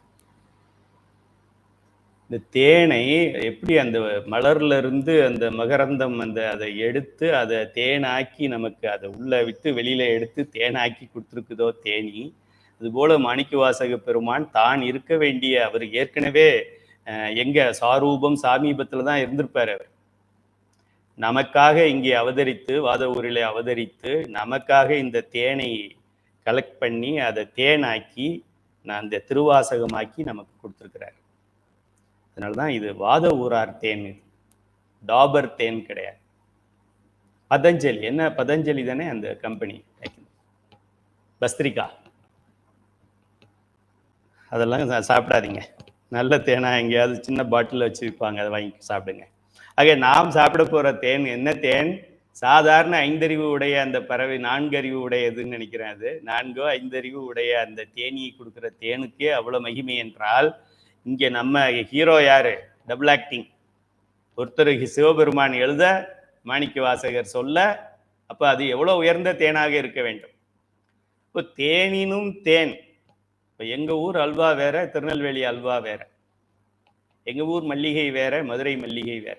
அது போல இது எந்த தேன், அந்த தேன் இந்த தேன், டாபர் தேனாவது, பதஞ்சலி தேனாவது, வேற நம்ம ஊர்ல இன்னொரு 1008 கம்பெனிகள் இருக்கும், அந்த தேனாவது எந்த தேன்? இது திருவாசக தேன் மாணிக்க வாசகர் கொடுத்தது. சிவபெருமானுடைய திருவருளை ஏற்று அதை நமக்கு வாமிட் பண்ணி, அதையும் அவரே கலெக்ஷன் பண்ணி, அதை எழுதுகிற சிரமம் கூட வைக்காம அதை எழுதி, அதை எங்கேயாவது கொண்டு போய் உள்ள வச்சு பூட்டிட்டாக்க கஷ்டப்படுவானுங்கன்னு சொல்லி படியிலேயே வச்சுட்டு போயிருக்க. எந்த இடத்த நம்ம மிஸ் பண்ண மாட்டோமோ அந்த இடத்துல. இப்போ நம்ம கூட ஆஃபீஸ் கிளம்பும்போது என்ன பண்ணுவோம், முக்கியமானதெல்லாம் எடுத்துக்கிட்டு டேபிளில் வச்சுக்குவோம், மறந்துடாமல் எடுத்துகிட்டு போகிறது. ஆக இந்த பசங்க எங்கேயாவது கொண்டு போய் மாடியில் கோபுரத்தில் வச்சா ஏறி எடுக்க மாட்டாங்கிறதுனால எதை பாப்பானோ கம்பல்சரியாக அங்கே வச்சுட்டு போயிருக்காரு. இந்த பாப்பான் பார்க்குற இடத்துல அங்கே தான் பார்ப்பான் அப்படிங்கிறதுனால அங்கே வச்சுட்டு போயிருக்கிறார். வாத ஊர் எம்கோன் திருவாசகம் என்னும் தேன். நாம் படிக்கின்ற இந்த தேன் திருவாத ஊரர் தேனியாக நமக்கு அருளிய தேன். டைம் என்ன ஆயிடுச்சு, இன்னும் திருவாசகத்துக்கே போகலை, பரவாயில்ல. இந்த 2 பாடலும் அவசியம், ஹோம்ஒர்க் எழுதிக்கங்க. இந்த 2 பாடலும் பாராயணமாக பாட தெரியணும். எப்படி பஞ்சபுராணம் பாடணுமோ அது போல இந்த 2 பாடலும் பாராயணமாக தெரிய வேண்டும். பாராயணமாக தெரிகிற வரைக்கும் பார்த்தாவது படிக்க வேண்டும். இந்த படிக்காம உள்ள போகக்கூடாது. நம்ம என்ன பண்ணியிருக்கிறோம், மாணிக்க வாசகர் யாருன்னு தெரிஞ்சுக்கிட்டு இருக்கோம். மாணிக்க வாசகர் எங்கேயோ குதிரை வாங்குற வியாபாரி கிடையாது, பிஸ்னஸ் மேன் கிடையாது. ஆர்குலோ சதுரர், நான் பிஸ்னஸ் மேன் இல்லப்பா அப்படி சொல்றாரு. ஆக மாணிக்க வாசகர் யார் என்று தெரிந்து கொண்டோம். யார் மாணிக்க வாசகர்? எழுதரும் மறைகள் தேரா இறைவனை, அப்படிப்பட்ட பெருமானை எல்லில் கங்குல் 6 கால பூசை என்று சொல்வார்கள். 6 கால பூசை என்னென்ன காலம்ஸ் பாருங்க. அது முதல்ல இப்போ ஸ்டார்டிங்ல இருந்து பார்க்கலாம். வைகரை துயிலெழு அப்படிம்பாங்க. வைகரை, இந்த வைகரை எர்லி மார்னிங் 2 மணிலேருந்து 6 மணிக்குள்ள, சூரிய உதயத்துக்கும் முன்னாடி, கொஞ்சம் முன்னாடியே இந்த 6 கால பூசையில் ஒரு பூசையை அப்படி பண்ணணும். 6 o'clock ஆயிடுச்சுன்னா அப்புறம் லேட்டுன்னு அர்த்தம். சூரியன் உதிக்கிற அந்த 6 மணிக்கு முன்னாடி அதை பண்ணணும். தமிழில் அதை வைகரை என்று சொல்லுவோம். அது உசத்கால பூசை அப்படின்னு சொல்லுவாங்க. உசத் காலம்னு அதுக்கு ஒரு பெயர். அதுக்கப்புறம் பொழுது விடிஞ்சிருச்சு, அதுக்கு சில முறைகள் இருக்கு. அது எப்படி பண்ணணும், என்ன பண்ணணும், எந்த தெய்வங்களுக்கு அதை பண்ணணும், எல்லாமே சிவபெருமானுக்குன்னு இல்லை. சில இதெல்லாம் விநாயகருக்கு, முருகனுக்கு அப்படிலாம் இருக்கு. அடுத்தது விடியல். பொழுது விடிஞ்சிருச்சு, விடியல் ஆட்சி வந்துருச்சு அப்படின்னா காலையில் 6 மணிலேருந்து 10 மணி வரைக்கும் சூரியன் உதயமாகுது என்று பெயர். அதுக்கு பேர் காலை சந்தியை கால சந்தி என்று சொல்வார்கள். கால சந்தி, சந்தி அந்தியும் சந்தியும் ஆனார்தாமேன்னு சொல்கிறோம் இல்லையா. சந்தினா சந்திக்கிறது. இரவாகிய அது முடிஞ்சு இந்த 6 மணி ஆகும்போது பகலாகிறது துவங்குது. அதை ஒரு சந்தி என்று சொல்லுவோம். சாயங்காலமும் ஒரு சந்தி வரப்போகுது, அது மாலை சந்தி. இது காலையில் நடக்கிறதுனால காலை சந்தி. அதனால தான் பஞ்சபுராணத்தை இந்த காலை சந்தியில் படிங்க, மாலை சந்தியில் படிங்க, நடுச்சந்தியில் படிங்க அப்படின்னு நம்ம சொல்லியிருக்கிறோம். எவ்வளோ பெரிய ரொம்ப ஆழ்ந்த ஒரு செய்திகளை எல்லாம் நம்ம கேஷுவலாக சொல்லிட்டு போகிறோம். அதனால் நீங்கள் கேஷுவலாக எடுத்துக்கிட்டுறாதீங்க. நம்ம பஞ்சபுராணத்தை காலையில் 6 மணி, மதியம் 12 மணி, மாலை 6 மணி இந்த 3 வேளைகளில் பாடினால் சகல சௌபாக்கியங்களும் கிடைக்கும். அப்படித்தான் சொல்ல முடியும் சாதாரண ஆளுக்கு. உங்களை போன்ற மாணவர்களுக்கு அது என்னன்னு சொல்லலாம். காலையில் 6 மணி அது சந்தி. சந்தி என்றால் இரவு முடிந்து பகல் ஆரம்பிக்கிற நேரம். அப்புறம் முற்பகல்னு சொல்லுவோம். 11 AM, 11:30 AM, 11:45 AM, 11:50 AM, 11:59 AM, 12 ஆயிடுச்சுன்னா அது 12க்கு எல்லாருக்கும் கஷ்டமாயிடும். 12 என்னன்னு சொல்றது? 12 AMன்னு சொன்னா சில பேர் அர்த்தராத்திரின்னு நினைச்சுக்குவான். 12 PMன்னு சொன்னாலும் சில பேர் நைட்டுன்னு நினைச்சுக்குவான். ரொம்ப கஷ்டமா இருக்கு. அதனால 12 மட்டும் நூன்னு சொல்லிட்டு அப்புறம் 12:01 PM அப்படின்னு சொல்லிடும். இப்போ ஆர்டினரி மினிஸ்டரா ஏஎம்மா இருந்தவர் மத்தியானம் பிரைம் மினிஸ்டர் ஆயிடுவார், பிஎம் ஆயிடுவார். அது ஒரு சந்தி. அந்த நேரத்தில் அந்த காலத்தில் ஒரு வழிபாடு பண்ணணும். அது கால சந்திங்கிறது காலையில் 6 மணிக்கு பண்ணணும். அதுக்கு முந்தினது வைகரை பண்ணுறது 6 மணிக்கு முன்னாடி ஒரு 3 நாளிகையே ஏதோ ஒரு டைம் இருக்குது, அதுக்கு முன்னாடி பண்ணணும். இது சூரியன் அந்த 6 மணிலேருந்து 10 மணிக்குள்ளே உள்ள நேரத்துக்கான டைம் அது. ஆனால் அந்த வழிபாடு பண்ணுறது ஒரு 7 நாளிகைக்குள்ளே பண்ணிடணும். அது விடியல்.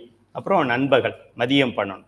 இந்த டைம் 10 மணிலேருந்து ஆரம்பித்து மத்தியானம் 2 மணி வரைக்கும். இந்த பக்கம் 2 மணி நேரம் 12 மணி, இந்த பக்கம் +or -2 10 o'clock +2 for 2 o'clock.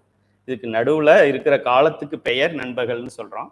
கரெக்டான நண்பகல் அப்படின்னா 12 மணிக்கு பண்ணணும். அதுக்கு பேர் உச்சி கால பூசை என்று பெயர்.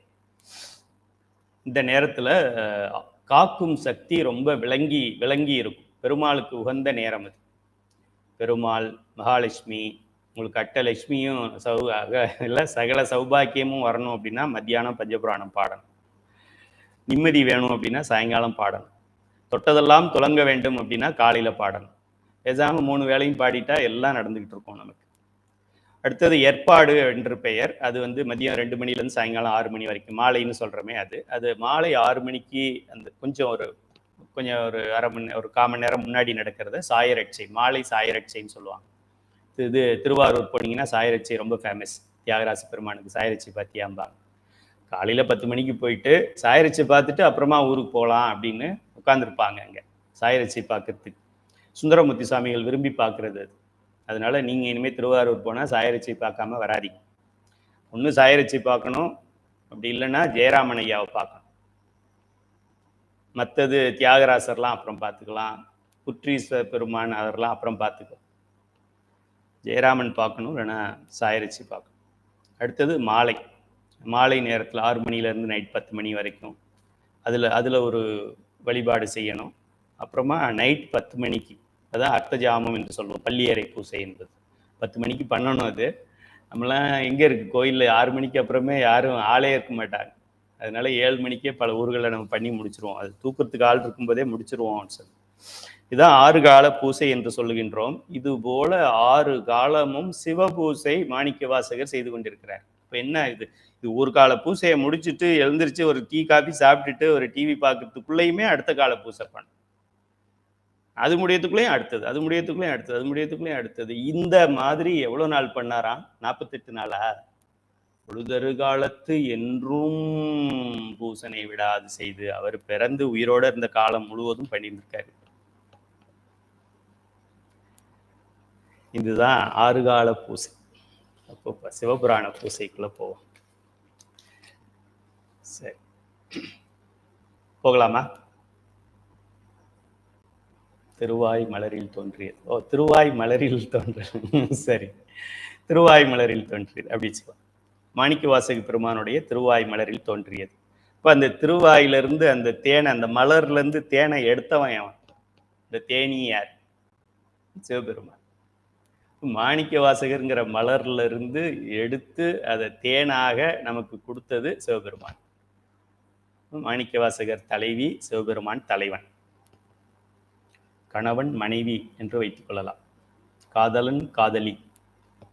சரி, திருவாசக பொருள் விளக்கத்துக்கு நம்ம போவோம்.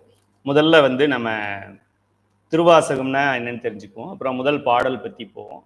அதுக்கப்புறம் ஃபாஸ்ட்டாக பாடலுக்குள்ள நம்ம போயிடலாம். திருவாசகம் திருவாசகம் திருவாசகம்னு சொல்கிறோமே, இங்கே அட்டைப்படத்தில் திருவாசகம்னு போட்டிருக்கேன். திரு அப்படின்னா உங்களுக்கு தெரியும். திருன்னா மரியாதைக்குரியது. உயர் திரு, திருவாளர், சைவத்திரு, சிவத்திரு அப்படின்னு திரு திரு திரு திருன்னு முழிக்கிறவனுக்கெல்லாம் பேர் திருன்னு பேர். திரு என்றால் போற்றுதற்கு உரிய என்று பொருள். அதுதான் திருன்னு நம்ம சொல்கிறோம். வாசகம், வாசகம், வாசகர், வேர்டு, வார்த்தை. வாசகம் என்றால் வாக்கு அல்லது கோர்வையான வாசகத்துக்கு பேரு வரிகள்.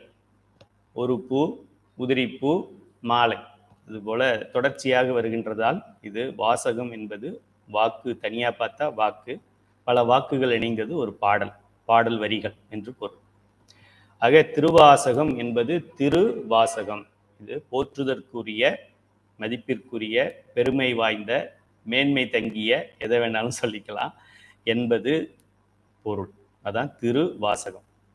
இந்த திருவாசகத்தை பாடி அருளியவர் மாணிக்கவாசகர், அது நமக்கு தெரியும். மணிவாசகம் என்றும் சில இடங்களில் குறிப்பிடுவாங்க. மணி, மாணிக்கம் எல்லாம் ஒன்று தான். மணி போன்ற, மாணிக்கம் போன்ற வாசகங்களை இவர் பாடியதால் இவரை மாணிக்க வாசகர் என்று பெயரிட்டு அழைத்தது சிவபெருமானே. மாணிக்க வாசகருக்கு மாணிக்க வாசகர்னு பெயர் கொடுத்தது யாரு? சிவபெருமான் தான். அப்பர் சுவாமிகளுக்கு திருநாவுக்கரசர் என்று பெயர் கொடுத்தது யாரு? அதுவும் சிவபெருமான் தான். ஆக உங்களுக்கு என்ன பேர் கொடுத்தார்? இன்னும் கொடுக்கல. பேர் கொடுக்கணும் அப்படின்னாக்க சமய தீக்கை முடித்து விசேட தீக்கை போனால் குருநாதர் பேர் மாற்றுவார். பேர் அதில் மாற்ற மாட்டார், நிர்வாண தீக்கை போனதான் மாற்றுவார்னு நினைக்கிறேன். சரி, ஆக பெருமான்கிட்ட நம்ம பேர் மாற்றி வாங்கிக்கணும். நம்ம வாழ்க்கையில் குறிக்கோள் என்னவா இருக்கணும்? எனக்கு எங்கள் அப்பா அம்மா வச்ச பேர், அப்பா அம்மா அந்த குழந்தை பிறந்தவுடனே அங்கங்கே வாட்ஸ்அப்பில் எல்லாருமே உடனே பண்ணுறது என்னென்னா கூகுளில் பண்ணுவாங்க. இந்த நேரத்துக்கு இந்த இதுக்கு உடனே போட்டால் சா சோ சோ ஜவ், அதில் ஏதோ ஒரு பேர் வைக்கணுமா? அப்போது என்ன ஜவ்வில் என்ன பேர் வைக்கிறது?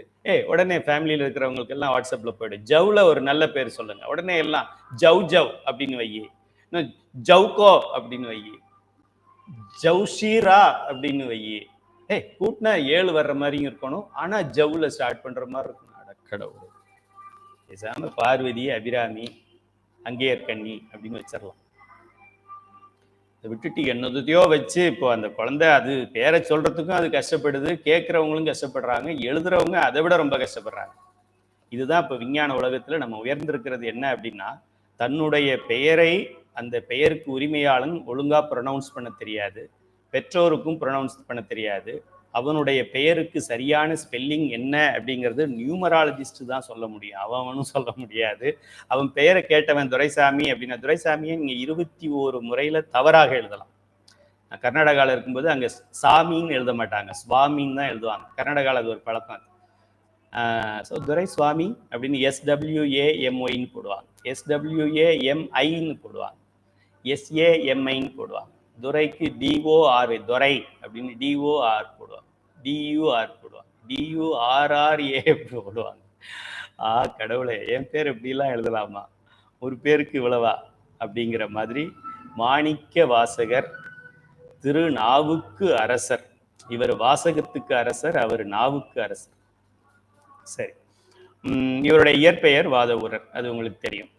மாணிக்க வாசகர் சொல்ல அழகிய சிற்றம்பலமுடையான் எழுதியது, அதை எழுதிக்கங்க. நீங்கள் உங்கள் நோட்டில் இப்போ எழுதிக்கங்க, என்ன அங்கே எழுதியிருக்குங்கிறத நீங்கள் தெரிஞ்சுக்கணும். நம்ம பொதுவாக என்ன சொல்கிறோம், மாணிக்க வாசகர் சொல்ல இவர் எழுத அப்படின்னு நம்ம பேசுகிறோம். பேசும்போது ஓகே. சிவபெருமான் எழுதுனது என்ன அப்படின்னாக்க, மாணிக்க வாசகர் சொல்ல அழகிய சிற்றம்பலம் உடையான் எழுதியது அப்படின்னு எழுதி அதுக்கு கீழே கையெழுத்து போட்டு நம்ம போடுறோம்ல, இப்படிக்கு தங்கள் உண்மையுள்ள, your sincerely, your faithfully, please grant me one day leave, your faithfully அப்படின்னு சின்ன வயசில் எழுதுனமே, அது போல் பெருமான் அது அழகிய சிற்றம்பலமுடையான் எழுதியது அப்படின்னு அவர் கைப்பட எழுதி கையெழுத்து போட்டிருக்கார். அப்படிப்பட்ட பெருமை வாய்ந்தது இது. இப்போ ரிக்குவேதம் சிவபெருமான் எழுதினாரா? தெரியாது. யஜுர்வேதம் சிவபெருமான் எழுதலை, தெரியாது இல்லை, எழுதலை. மற்றவங்களாம் தெரியாதுன்னு சொல்லுவாங்க, இனிமேல் நீங்கள் தெரியாதுன்னு சொல்லக்கூடாது, எழுதரு மறைகள் சொல்லிட்டாங்க. எழுதாத மறை அது. அதுக்கு ஒன்லி அது வார்த்தையிலையும் சத்தத்திலையும் தான் அது இருக்குதே தவிர அது யாரும் இவர் தான் எழுதினாருன்னு சொல்ல முடியாது. ஆனா இந்த நூலை எழுதியது யார் என்றால் சிவபெருமான் எழுதினார். இன்டர்நேஷனல் கோர்ட்ல நீங்க எங்க வேணாலும் போய் சொல்லலாம், சிவபெருமான் எழுதினார், கையெழுத்து போட்டிருக்கு. இது போல ஒரு தலைவன், இது போல ஒரு குருநாதன் நமக்கு யார் கிடைப்பாங்க? ஒரிஜினல் குருநாதர் மாணிக்கவாசகர், ஒரிஜினல் தலைவன் சிவபெருமான். ஒரிஜினலை விட்டுட்டு டூப்ளிகேட் பின்னாடி வாழ்க வாழ்க வாழ்கன்னு சுத்திட்டு இருப்பாங்க. உலகில் வேறு எந்த நூலும் இறைவன் கைப்பட எழுதியது இல்லை. The Bible, new testament Jesus Christ எழுதவில்லை. ஹோலி குரான் லார்ட் அல்லாஹ் அவர் எழுதவில்லை. ஆனால் திருவாசகம் சிவபெருமான் எழுதியது. எது அல்டிமேட்? நாயன்மார்கள் போல இருக்கிற இயேசுநாதர், முகமட் நபிகள் நாயகம், அவங்களாம் ஒரு ஒரு அருளாளர்கள் தானே. அது ஜீசஸ் கிரைஸ்ட் அவர் பைபிளை எழுதலை. அப்போ அதையே அவ்வளோ உயர்ந்ததாக உலகத்துல 80% நாடுகள் போற்றும் போது, தலைவர்களுக்கெல்லாம் தலைவன், அவங்களையும் படைக்கிற தலைவன், அவன் கைப்பட எழுதிய ஒரு நூலை நம்ம தலையில வச்சுக்கணும், கீழேயே வைக்கக்கூடாது. கடைசி பதிகம் அச்சோ பதிகம் படிக்கும்போது மட்டும் செம்மை நெறி அறியாத சிதடரோடு திரிவேணை, அக்கா மும்மை மலம் அறிவித்த மொபைல் உங்களுக்கு தான், மும்மை மலம் அறிவித்து இது மட்டும் தவிர மற்ற எல்லாம் பேக் பண்ணிக்கிட்டு இருக்கிறோன்னு அர்த்தம். அப்பதான் தலையில தூக்கி வைக்கிறோம். வள்ளல் பெருமான் தலைக்கு தான் வச்சிருப்பார், அவர் தலகாணி மாதிரி வச்சுக்கிட்டு தூங்கினாருன்னு சொல்லுவாங்க. தலையில எழுதி கட்டி தொங்க விட்டுருப்பார் முடியல. திருவாசகம் ஆர் பெறுவார் அச்சோவே. ஜியு போப்பு அவர் என்ன பண்ணியிருக்காரு? இமை பொழுதும் என் நெஞ்சில் நீங்காதான். இதை விட வேற சயின்ஸ் உலகத்துல எந்த சயின்ஸும் எக்காலத்திலும் இதை விட சயின்ஸ் வேற எதுவும் இல்லை. இதை சயின்ஸ் என்னைக்கு சொல்லுதோ அன்னையோட சயின்ஸ் சுவாகாவாய். அதை கண்டுபிடிக்கிற வரைக்கும் இப்படி ஏதாவது விண்கலம் மேலே போச்சு, விண்கலம் உடஞ்சி போச்சு, இருகலம் போச்சு, முக்களம் போச்சு, ஜிபே வந்திருக்கு, இப்போ நியூரால் இங்கே வந்திருக்கு, எதையோ பேசிக்கிட்டே இருப்பான். இமை பொழுதும் என் நெஞ்சில் நீங்காதான் தாழ் போற்றிங்கிறதுக்கு பொருள் எல்லா சயின்டிஸ்டுக்கும் சொல்றான். ஐஎஸ்ஆர்ஓ சீஃபா இருந்தாலும் சரி, அந்த பொருள் தெரிஞ்சிருச்சுன்னா சயின்ஸ் என்ஸ், பிரளயம் ஆயிடும். அதுக்கப்புறம் உலகத்துல வேற ஒன்றும் வேலை கிடையாது. சிவபெருமான் தனியா இருப்பாரு. அப்போ போர் அடிக்காம இருக்கிறதுக்கு தான் இந்த திருவாசகத்தை எழுதி எடுத்துக்கிட்டு போயிருக்காரு. நம்ம ஏதாவது கொஞ்சம் ஃப்ரீயா இருக்க போறோம்னு நினைச்சா ஏதாவது ஒரு கதை புத்தகத்தை எடுத்துட்டு போற மாதிரி அவர் திருவாசகத்தை எழுதி வச்சிருக்கிறார். உலகில் வேறு எந்த நூலும் இறைவன் கைப்பட எழுதியதில்லை. சிவபெருமான் பழமையை கூறும் சிவபுராணத்தில் துவங்கி இறைவனின் திருவடியில் முத்தி நிலையை அடையும் அச்சோப்பதிகம் வரை 51 பாடல்களை கொண்டது திருவாசகம். 51க்கு நிறைய காரணங்கள்லாம் சொல்லுவாங்க, அதை நம்ம இந்த ஸ்கோப்ல கொண்டு வர வேண்டாம். வேறு திருமுறை பேச்சாளர்கிட்ட நீங்க அதை கேட்டுக்கலாம். திருவாசகத்தின் இந்த 51 பாடல்களையும் முற்றிலும் ஒரு குழுவாக ஓதுவதைத்தான் திருவாசகத்தை முற்றும் ஓதுதல், முற்றோதல்னு சொல்லக்கூடாது, முற்றும் ஓதுதல் சொல்லணும். முற்றும் ஓதுதல் அது ஒரு வேள்வியின் பெயர். ஹோமம் வளர்க்குறாங்க, ஐயர் வந்து சுதர்சன ஹோமம் பண்றாரு, காலையில கணபதி ஹோமத்துக்கு 5000, சுதர்சனா அது பண்ணணுமா, சரி அதுக்கு ஒரு 5000, வேற என்ன வேணும், வாஸ்துவா, சரி அதுக்கு ஒரு 5000, அப்புறம் வேற என்ன வேணும், மங்களமா அதுக்கு ஒரு 5000, அப்புறம் அஷ்டலட்சுமியா அதுக்கு ஒரு 8000. ஏன்னா அஷ்டலட்சுமி இருக்குல்ல, 8000, 32,000 ரூபா ஆச்சு. என்ன சொன்னார்? ஜுவாகா ஜுவாகா ஜுவாகான்னு. ஜுவாகான்னா சுவாகா வர்றது, பிரளயம்னு பேர். இந்த வளர்றதுக்கு ஏதாவது மந்திரம் படினா பிரளயம் பிரளயம் பிரளயம்னு படிச்சுட்டு போறேன். அதுக்கு பேசாம அப்பர் சாமிகளுடைய மந்திரத்தை திருத்தாண்டகத்தை எடுத்து படிச்சா எல்லாம் செழிப்பா வளரும். திருமுறைகளை பாடுனா செழிப்பா வளரும். என்ன பாடுறாருன்னு நம்ம சொல்லலாம். அவர் ஏதாவது ஆரம்பத்தில் விநாயகர் துதிக்கு பதிலாக அவர் ஏதாவது முருகன் துதி பாடினார்னா முதல்ல ஒரு விநாயகர் துதி பாடுங்கன்னு நம்ம சொல்லலாம். அதனால உங்கள் வழிபாடுகள் ஹோம்ஒர்க் எழுதிக்கணும். இனிமேல் எந்த வழிபாடு இருந்தாலும் சரி, பிறந்தாலும் கல்யாணம் பண்ணாலும் குழந்தை பிறந்தாலும் நிச்சயம் பண்ணாலும் செத்தாலும் தமிழ் முறை வழிபாட்டைத்தான் நான் செய்வேன். தமிழனாக பிறந்து தமிழை பற்றி அறிந்து திருவாசகத்தை ஓதாமல் வேற எதை ஓதுறோம்?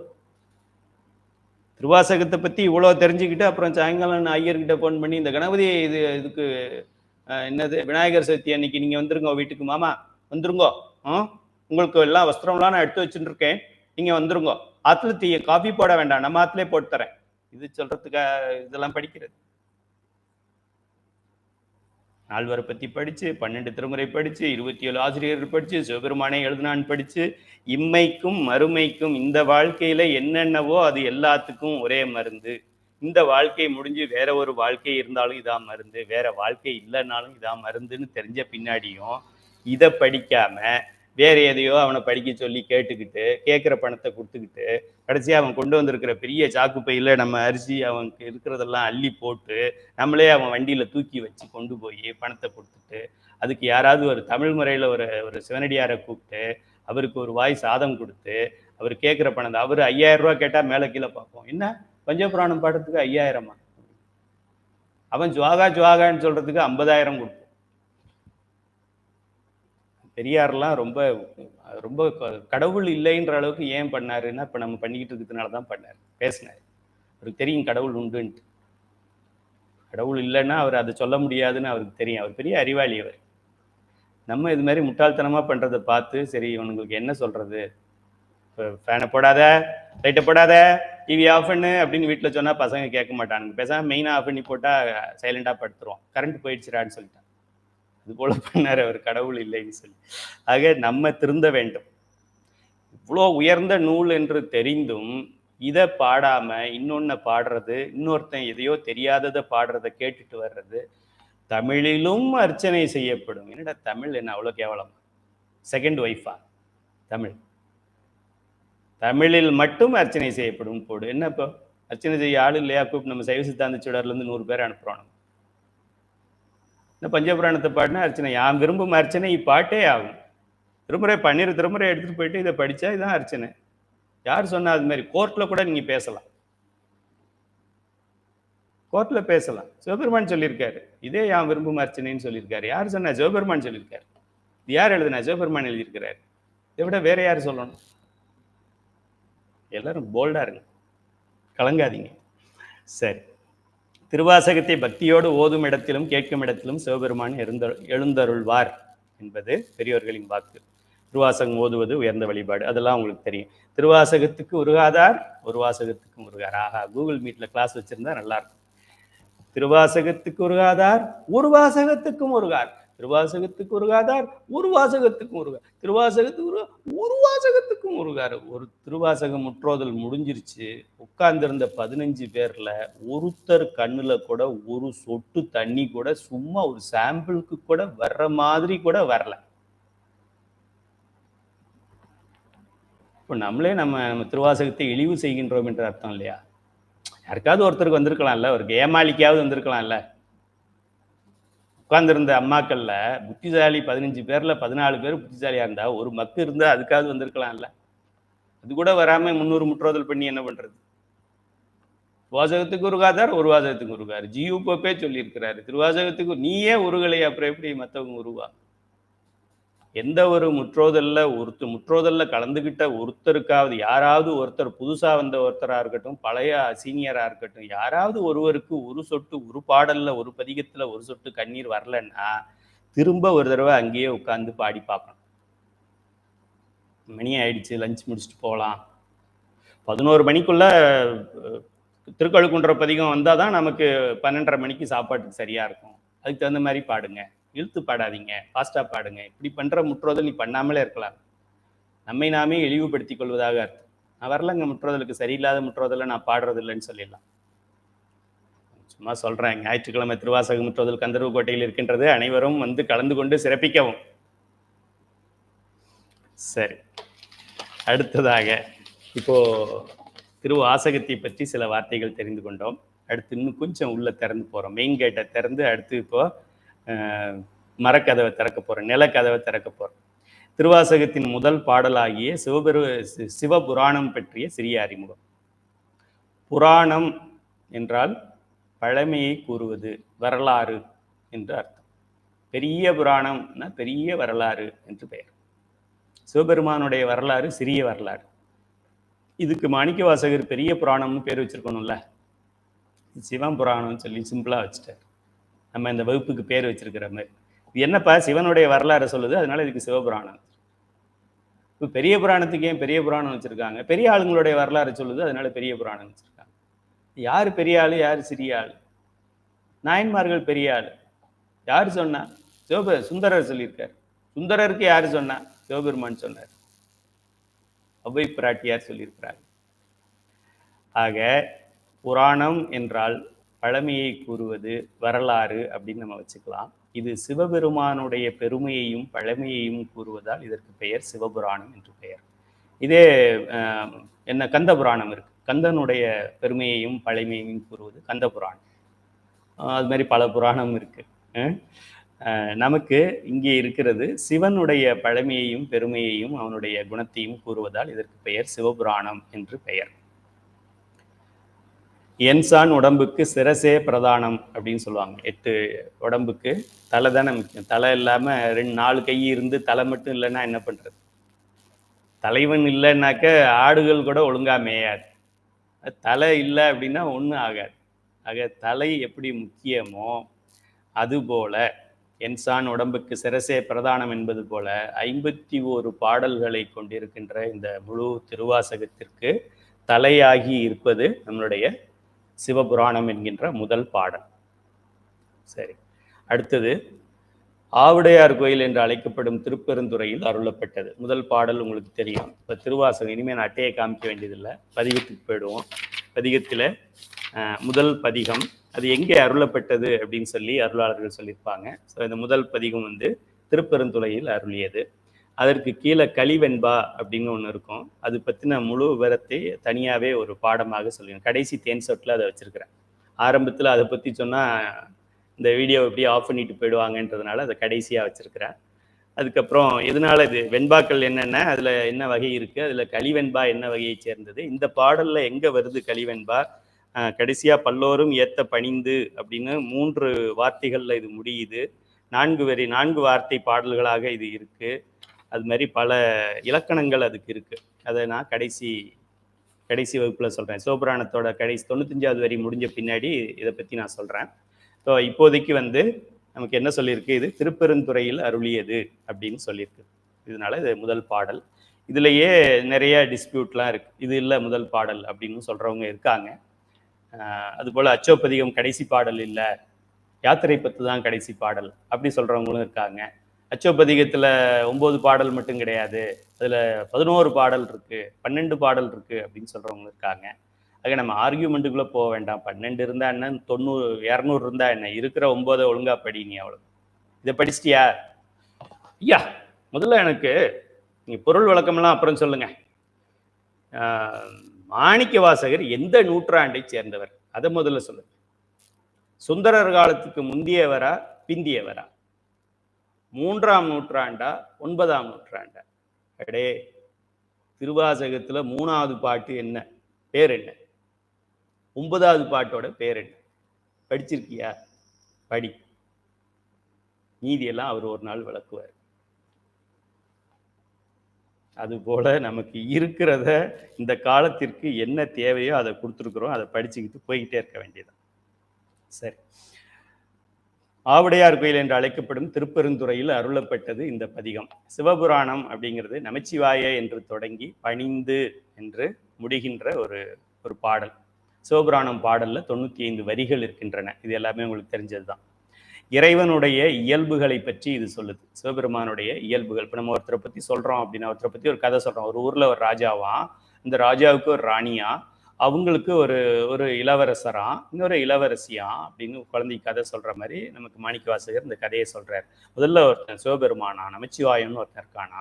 இந்த நமச்சிவாயத்துக்கு இதெல்லாம் இயல்பான், அப்புறம் அவனுடைய இதெல்லாம் தன்மையா, அப்புறம் வந்து இந்த உயிர்களை எல்லாம் நமச்சிவாய அப்படிங்கிறதுல வந்து ஏங்கிற உயிர் இருக்கு இல்லையா, அந்த உயிரை வந்து அது உயிர் எப்படி இருந்தது, அனாதினா என்ன, ஆணவ மலம்னா என்ன, எப்படி மலங்கள் இதை பிடிச்சிருந்தது, அப்புறம் உயிர்கள் மலங்கள்ல இருந்து எப்படி மல பரிபாகம் ஆகுது, இருவினை ஒப்பு எப்படி ஆகுது, இதுல வந்து இறைவனுடைய சக்தி எங்க செயல்படுது, கருணைன்னு சொல்றாங்களே எங்க இருக்கு கருணை, இதுல திரோதான சக்தி எது, அருளும் சக்தி எது, எந்த வரியில இது ரெண்டையும் காமிக்கிறாரு.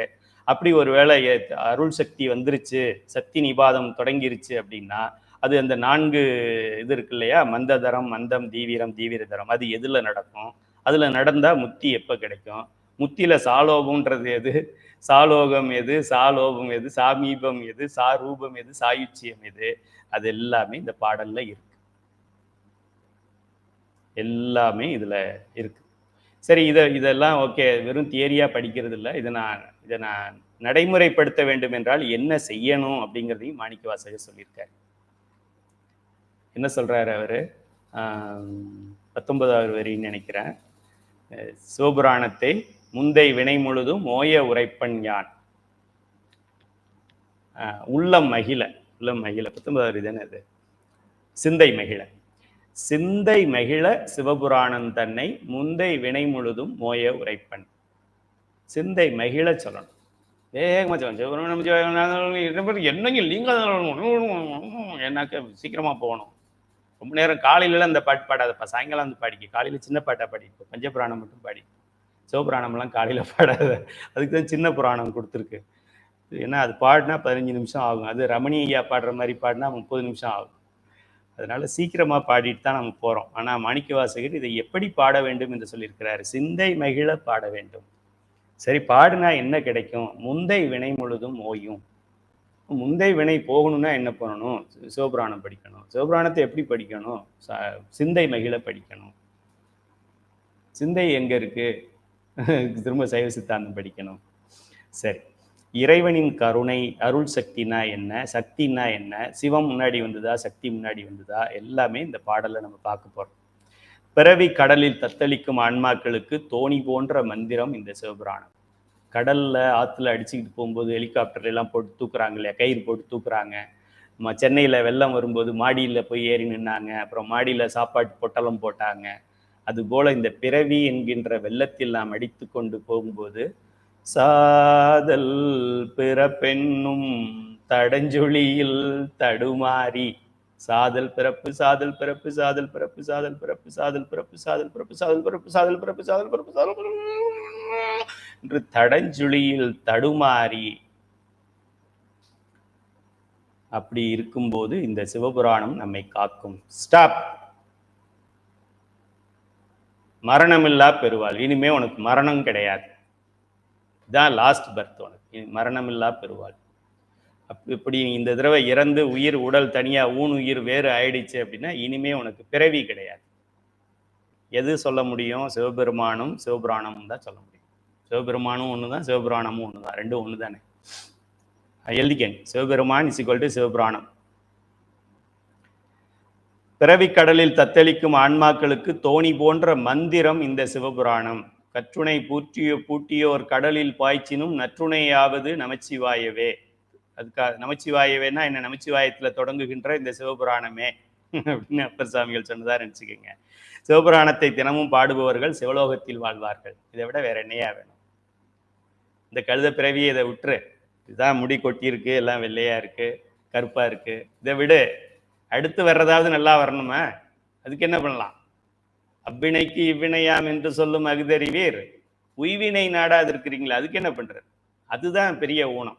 இப்ப இருக்கிற ஊனம் கிடையாது. இது அறிவில்லாதப்ப ஏற்பட்ட தவறு.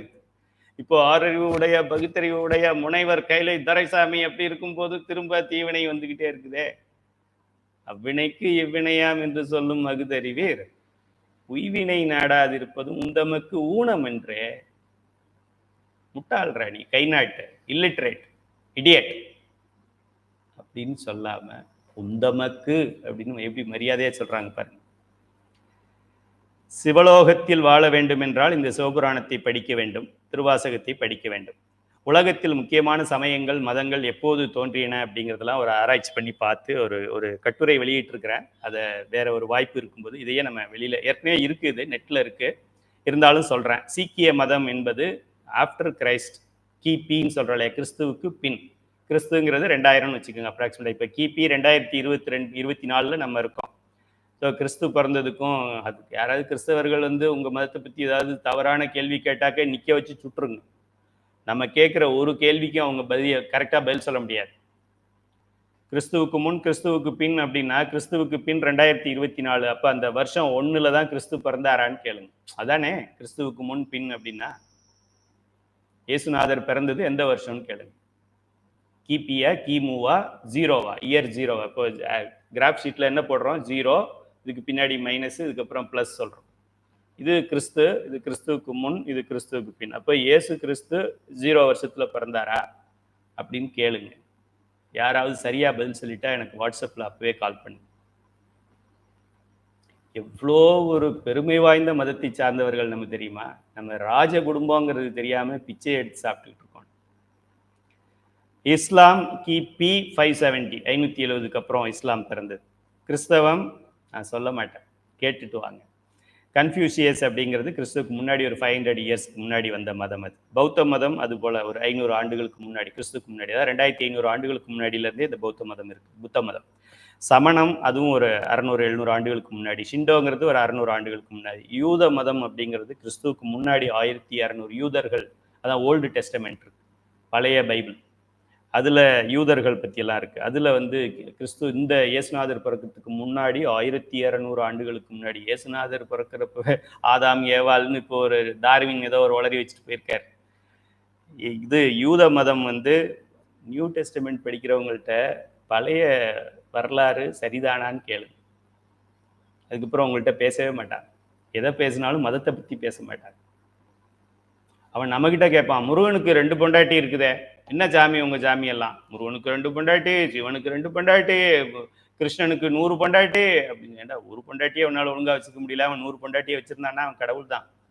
100 பொண்டாட்டி சந்தோஷமா வச்சிருக்கானே, 1000 பொண்டாட்டி வச்சிருந்தாலும் சந்தோஷமா வச்சிருக்கானே, அவனுக்கு ஒரு பொண்டாட்டியே சந்தோஷமா வச்சுக்க முடியல, அதனால நீ அவனை பத்தி பேசாது. அப்படி யாராவது நம்ம இந்த பொண்டாட்டிகளை பத்தி எல்லாம் கதை சொன்னாங்கன்னா கொஞ்சம் அவங்க சொல்ற வார்த்தையே சொல்றேன், கோச்சிக்காதீங்க. நீங்க அவங்கள்ட்ட கேளுங்க, ஃபர்ஸ்ட் ஓல்டு டெஸ்டமெண்ட்ல இருக்கிறது சரியா அப்படின்னு கேளுங்க. அது சரின்னா நியூ டெஸ்டமெண்ட் தவறு, புதிய பைபிள். புதிய பைபிள் சரி அப்படின்னா ஓல்டு டெஸ்டமெண்ட் தவறு. அதனால அந்த சர்ச்சைக்குள்ள நம்ம போக வேண்டாம். எதுக்காக இதெல்லாம் சொல்றோம் அப்படின்னா, நம்ம எந்த அளவுக்கு உயர்ந்தவர்கள்ங்கிறது நமக்கு தெரியல, அதனால சொல்றோம். நம்ம பிள்ளை நல்ல பிள்ளை அப்படின்னு சொல்றதுக்கு அவன் பேர் இப்படி தரத்துலையா இருக்கான், இவன் பேர் இப்படி இருக்கான்னு சொல்றோம். சொல்றது தவறு என்றாலும் அப்படி சொன்னாதான் நம்ம பிள்ளை நல்ல பிள்ளைன்னு சொல்ல முடியுது. அதுக்காக இதை நம்ம சொல்றோம். இப்போ சைவ சமயம் எப்போ தோன்றியது? பகுத்தறிவாளன்ட்ட கேளுங்க. வரலாற்றுல என்ன இருக்குதோ அதுதான் உண்மை சொல்லும். வரலாற்றுல என்னடா இருக்கும்? வரலாறு புத்தகம் தேடுற, வரலாற்றுல சிந்து சமவெளி நாகரிகம் இருக்கு. சிந்து சமவெளி நாகரிகம் என்னடா சொல்லுது? சிந்து சமவெளி நாகரிகத்துக்கு அது 8000 ஆண்டுகளுக்கு முன்னாடி சிவலிங்கம் இருந்ததுன்னு இருக்கு. அப்புறம் நீ வரலாறு இப்போ சும்மா வாளுல இருக்கிற லாஸ்ட் ஹேர் உன் வரலாறு. இதை வச்சு முன்னாடி இருக்கிற சிவபெருமானை நீ எப்படி அளக்க முடியும்? அனாதி பொருள். காலத்தையும் இடத்தையும், ஸ்பேஸ் அண்ட் டைம் அப்படிங்கிறத, காலம், நியதி, கலை, வித்தை, அராகத்துக்காக இந்த தனு கரண புவனத்தை படைக்கும் போது இறைவன் ஏற்படுத்துறான். அதுக்கு முன்னாடி இருந்து ஏற்படுத்துறான். அவன் ஒருத்தன் வீடு கட்டுறான்னா அவன் அதுக்கு முன்னாடி உயிரோட இருந்தான்னு தானே அர்த்தம். ஒரு கொத்தனார் இந்த வீட்டை கட்டினார்னா என்ன அர்த்தம்? கொத்தனார் துரைசாமி கொத்தனார் தான் இந்த வீடை கட்டினார் அப்படின்னா என்ன அர்த்தம்? இந்த வீடு கட்டுறதுக்கு முன்னாடியும் அவர் உயிரோட இருந்திருக்காருன்னு அர்த்தம். இது தெரியாதா நமக்கு? சிவபெருமான் இந்த தனு கரண புவன போகங்கள் 5 ஐம்புலந்து 36 தத்துவங்களை படைத்தார்னா என்ன அர்த்தம்? அதுக்கு முன்னாடி இருக்கிறாருன்னு அர்த்தம். இப்போ காலத்துக்கு முன்னாடியே அவர் இருக்கார். காலம் நமக்காக படைச்சது. சின்ன பிள்ளைங்களுக்காக எல்லா ஸ்கூல்லையும் டேபிள்ஸ், 1 டேபிள் 2 டேபிள் 3 டேபிள் 4 டேபிள்னு எல்லா ஸ்கூல்லையும் பிரைமரி ஸ்கூல்ல ஒட்டி வச்சிருப்பாங்க. முனைவர் காலேஜில் போய் எம்டெக் காலேஜில் போய் அது மாதிரி பாருங்க ஒட்டி வச்சிருக்காங்களாச்சு. அதுபோல நமக்காக ஏற்படுத்தப்பட்டது இந்த ஸ்பேஸ் அண்ட் டைம். சிவபெருமானுக்கு ஏது ஸ்பேஸ் அண்ட் டைம்? ஸ்பேஸ் டைமுக்கு அடங்காதவன், ஸ்பேஸ் டைமுக்கு அதிபதியே அவன் தான். அப்ப அந்த டயத்தை வச்சு அவனை எப்படி அளக்குறது? அப்படிப்பட்ட மதத்திற்கு சொந்தக்காரவர்கள் நம்ம. அந்த மதத்தினுடைய தலைவன் தான் நம்ம தலைவன். சும்மா அவன் இவன் மஞ்சள் கொடி வச்சிருக்கவன் கருப்பு கொடி வச்சிருக்கவன்ட்டு நம்ம அவன் தலைவன் இவன் தலைவன் எலெக்ஷன் மாற்றி பேசக்கூடாது. ஒரே தலைவன் நமக்கு, ஒரே கடவுள், ஒரே தலைவன், ஒரே வழிபாடு, ஒரே சரண்டர், ஒரே அடிமைத்தனம். அப்படி இருந்தால் தான் நம்ம சீக்கிரமா தேர முடியும்.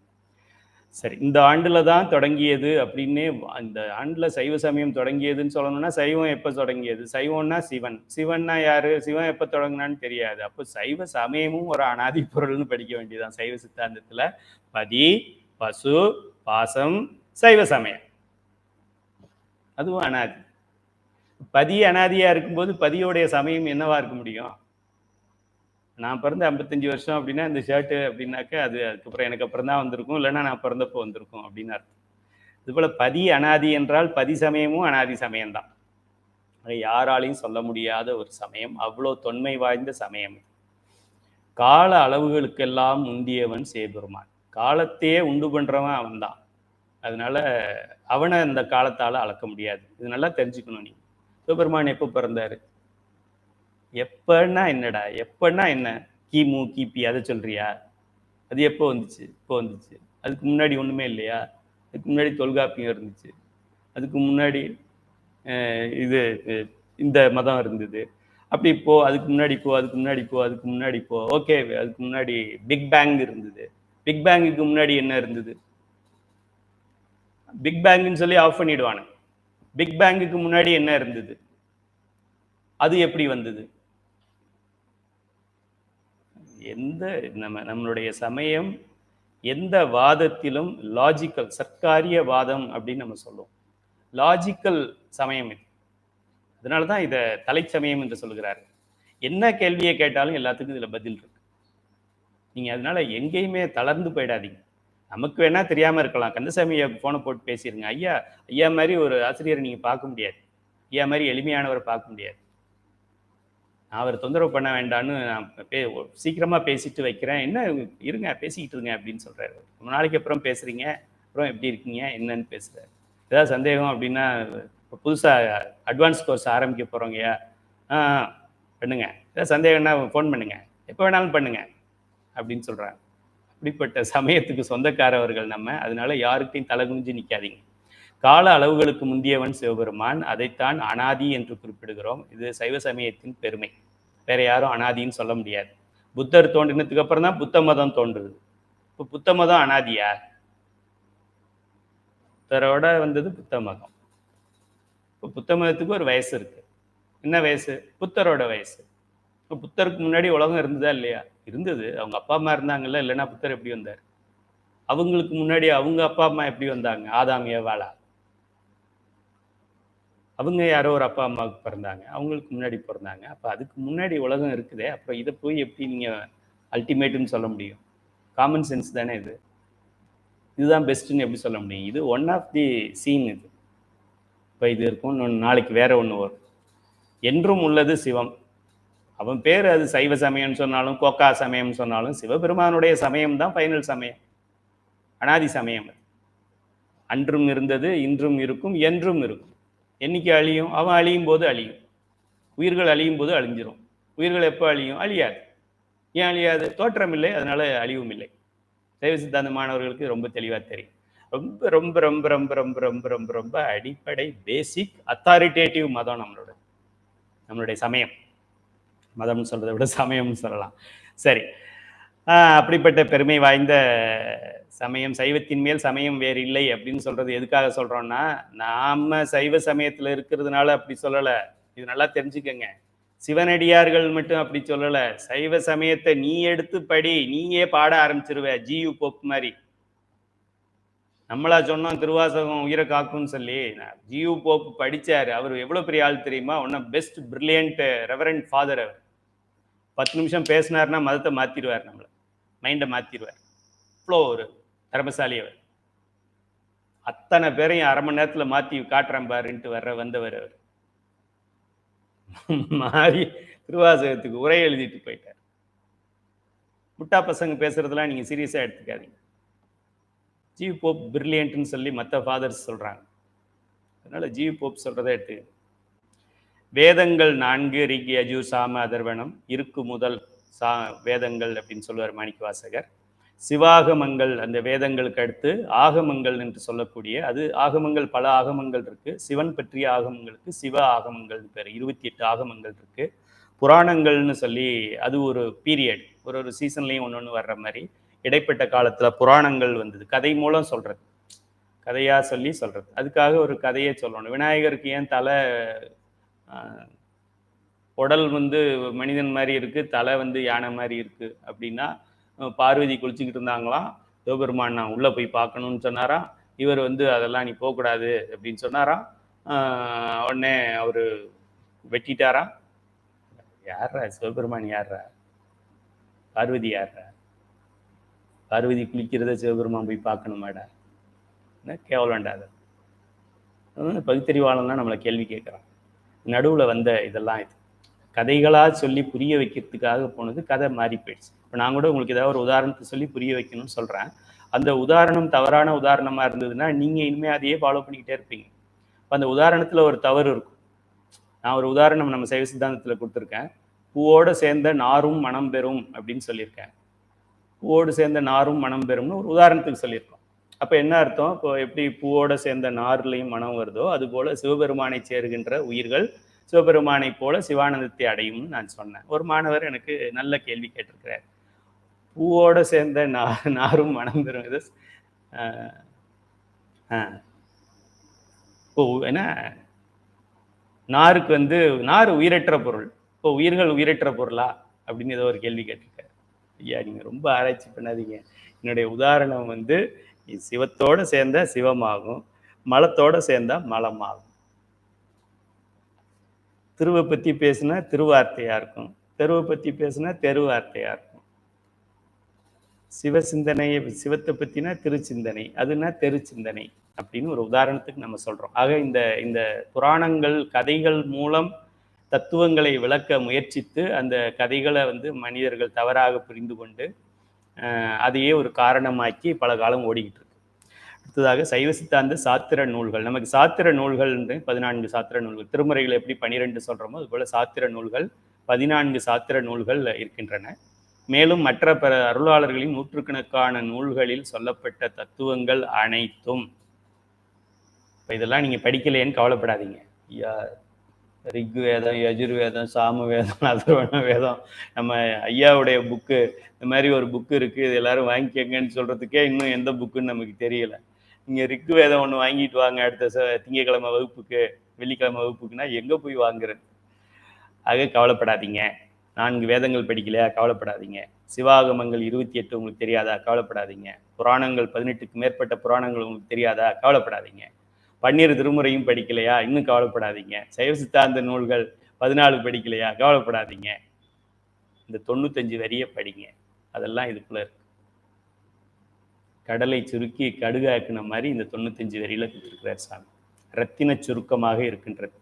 ஆக இந்த பாடல்ல இருக்கிற ஒவ்வொரு வரியுமே நமக்கு முக்கியமானது. அதனாலதான் மாணிக்கவாசகர் சொல்லிய பாட்டின் பொருள் உணர்ந்து சொல்லுவார் செல்வர், மற்றவர்லாம் இங்கேயே இருப்பர் அப்படின்னு சொல்லி முடிச்சிருக்கிறார். அடுத்ததாக பாடலுக்குள்ள இன்னும் கொஞ்சம் உள்ள போவோம். நம்ம நமச்சிவாயங்கிற வார்த்தை தான் முதல்ல துவங்கியிருக்கிறார். பாட்டுக்கு போயிட்டோம்.